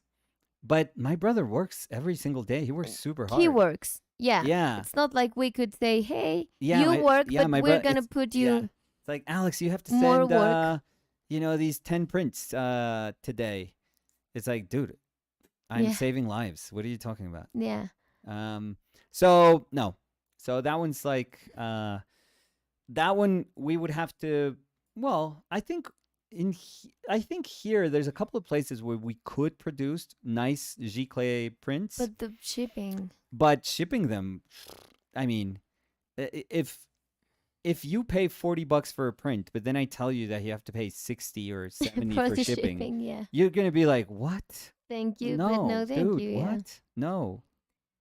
Guillaume Lere was La. saying there's a trend of quote-unquote mentoring videos where artists educate other artists.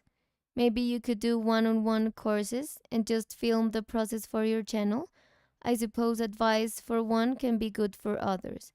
I think, as we were saying, we're going to separate that because from the courses, we really want like that one-on-one experience. Yeah. So, and not one-on-one. I mean, well, yes, one-on-one in a group. Yeah. But yeah, we want that for the courses. And then we would have some live streaming videos as we usually do. Emily Painting Elk was saying, man, I wish I were wealthy. I would buy buy all your paintings. I treasure the ones I am lucky to own. Oh, thank you, Thank you. Emily. Brandon Muncy was saying, thanks for the honest insight into what it takes to run your guys' business. You two rock, and this is a super cool drawing. Oh, thank Thank you. you, Brandon. Paston was saying, I love to hear about Danny's cooking. Thank you. Thank you, Paston. They were saying that when you were saying that you like to talk about mango too. Yeah. So, yeah, I like these too. I think that our live streams wouldn't be our live streams without You got to spice it everything. up a little bit. Yeah. What? Spice it up a little bit. Yeah. And I'm saying spice because of the cooking thing. So Because of the things I put to the mango. a little bit too much. Yeah. Nicholas Mijarevic was saying, I love everything about this. This is the best painting and life companion. Oh, that's so nice, Nicola. Nicola number 4. M Joker was saying, hey, I have some technical questions. Sure. Why the color of the palette is kind of emerald gray? Why not white? Right. Well, traditionally, palettes are wooden, so they always have like a mid tone to it, if you think about it. When you buy a glass palette, this is a glass palette. They spray some color on the back just to give it like a backing. And it's usually, a value 5 gray. So it's kind of like right in the mid-tone. And you can spot your lights and darks equally, they're equally visible. You can judge them appropriately. When you have a light palette, you usually can't judge the ends of the spectrum well. But you're right. A palette's tone should correspond to the tone that you're going to work on the substrate that you're going to work on. This is going to have an underpainting, so there is going to be like a tone to this drawing. So that's going to bridge the gap between this, substrate value and this. But I'm also a mess, so I have gotten used to just looking at my painting a lot and adjusting what I'm painting on my palette to fit what I'm painting on my substrate. So it doesn't matter to me anymore. But yes, if you're trying to It does help, yeah. if you're starting out and you want the best correlation between your mixing and, where you're going to put those brushstrokes, those decisions, which is your substrate, yes, you want them to be as pairable as possible. You want them to be, as congruous as possible. So hopefully the tone here will be matching of the tone here. Liad was saying, if I was super wealthy, I would just bankroll their whole operation. That would be amazing. Elijah was saying, our painted live streams with you all is the best. You're all wonderful. Liad, you should win the lottery and do this too. Do this, LOL. I'm sorry. Yeah. I have little fantasies of meeting X, let's say, Mrs. X. But you Let's not put a name on there, Oprah if you want. And, and they like our channel. Yeah. And it's like, I'm hey. an OPL fan. It's like, yeah, I love our channel. I love your channel. It's like, want oh my to keep God, them Oprah. going, Let's say yeah. Oprah. Let's say Oprah. Oh my God, Oprah. Thank you. Thank you so much. It's like, Yeah. no, but I want to sponsor your channel. Yeah, It's like, I want to oh my lift God. the weight of the selling O. everything. So at the single beginning thing. of our videos, all we have to speak about is the Oprah magazine, the O magazine, or Yeah. I don't even know if she has, I don't know how big her enterprise is now. I have actually no idea what she does anymore. But Or we would appear yeah, in so their beginning of the commercials video, or whatever. Yeah. we're like, Oprah's amazing. Buy her magazines. I have no idea what they're about. I would have like an Oprah backdrop. Okay, let's not push it, Danny. But Nicolas, if they're paying for everything. yeah, but I would be like, and Oprah, we're I would be. We need 6 years guaranteed contract. 6 I mean, years? 6 years. I would want it 6 years And if guaranteed. they say guaranteed. Okay. But they're never going to do that because 10. you have to like, you have to reach certain like milestones and they'll be like, yeah, but I want that channel to grow. Yeah. It's like, Oprah, with your help, we could grow it like immediately. No, but maybe they would say, tweet. I've seen your channel since the beginning and That's gonna I be really weird. like what you do. Yeah. So I'm just going to support it because of what you've done. Yeah, that doesn't happen. I know it's Yeah. not. And Nicolas, we're saying that And Oprah that's is very gonna, cool. So I would be like, Oprah, there's 2 of us here.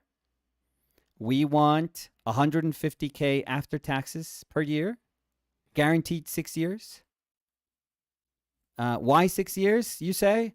I have no idea. Maybe Fed is going to be almost in college, so almost out of school. So when she goes to college, I don't know, that's another moment in my life. So I'm going to deal with that when it comes. Yeah. So But she's going to be chapters. grown.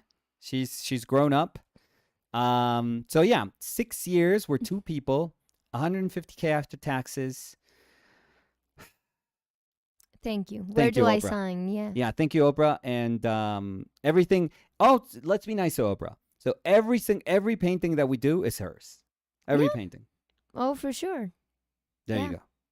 And we can guarantee, how many videos can we guarantee Oprah per year? Let's guarantee As we're Oprah. doing. Or as we were doing, No, as come we're on. doing. We can work less and get Okay. get paid more. 2 let's videos guarantee- a month. 100 videos a year. Okay. It's pretty good. Sounds good. 100 videos a year. 2 videos a week. Pretty good. Do you think? No, that got you coughing? No. I Yeah. was excited. That was an excitement. So Oprah, just or so we're good. Netflix. If Netflix said, Oh, we want to do a show. No. Because Oprah may have like an altruistic bone in her body. I mean, you get a car, So honestly, maybe she can do this. Emily Painting Elk was saying, "Oh, painted lives." Oh, painted. Oh, shit. painted lives. Oh, Emily, that was painted so lives. good. That was Oh, so good. Oh, Oprah. So Oprah. So 6 years guaranteed. I mean, she can break the contract, but she's not going to go for that. No, 6 years guaranteed. 6. That's like crazy. Yeah, because if she breaks it, she has to pay. No, but 6 year guarantee. But it 6 would years be guaranteed. good. I mean, if she breaks it, she has to pay.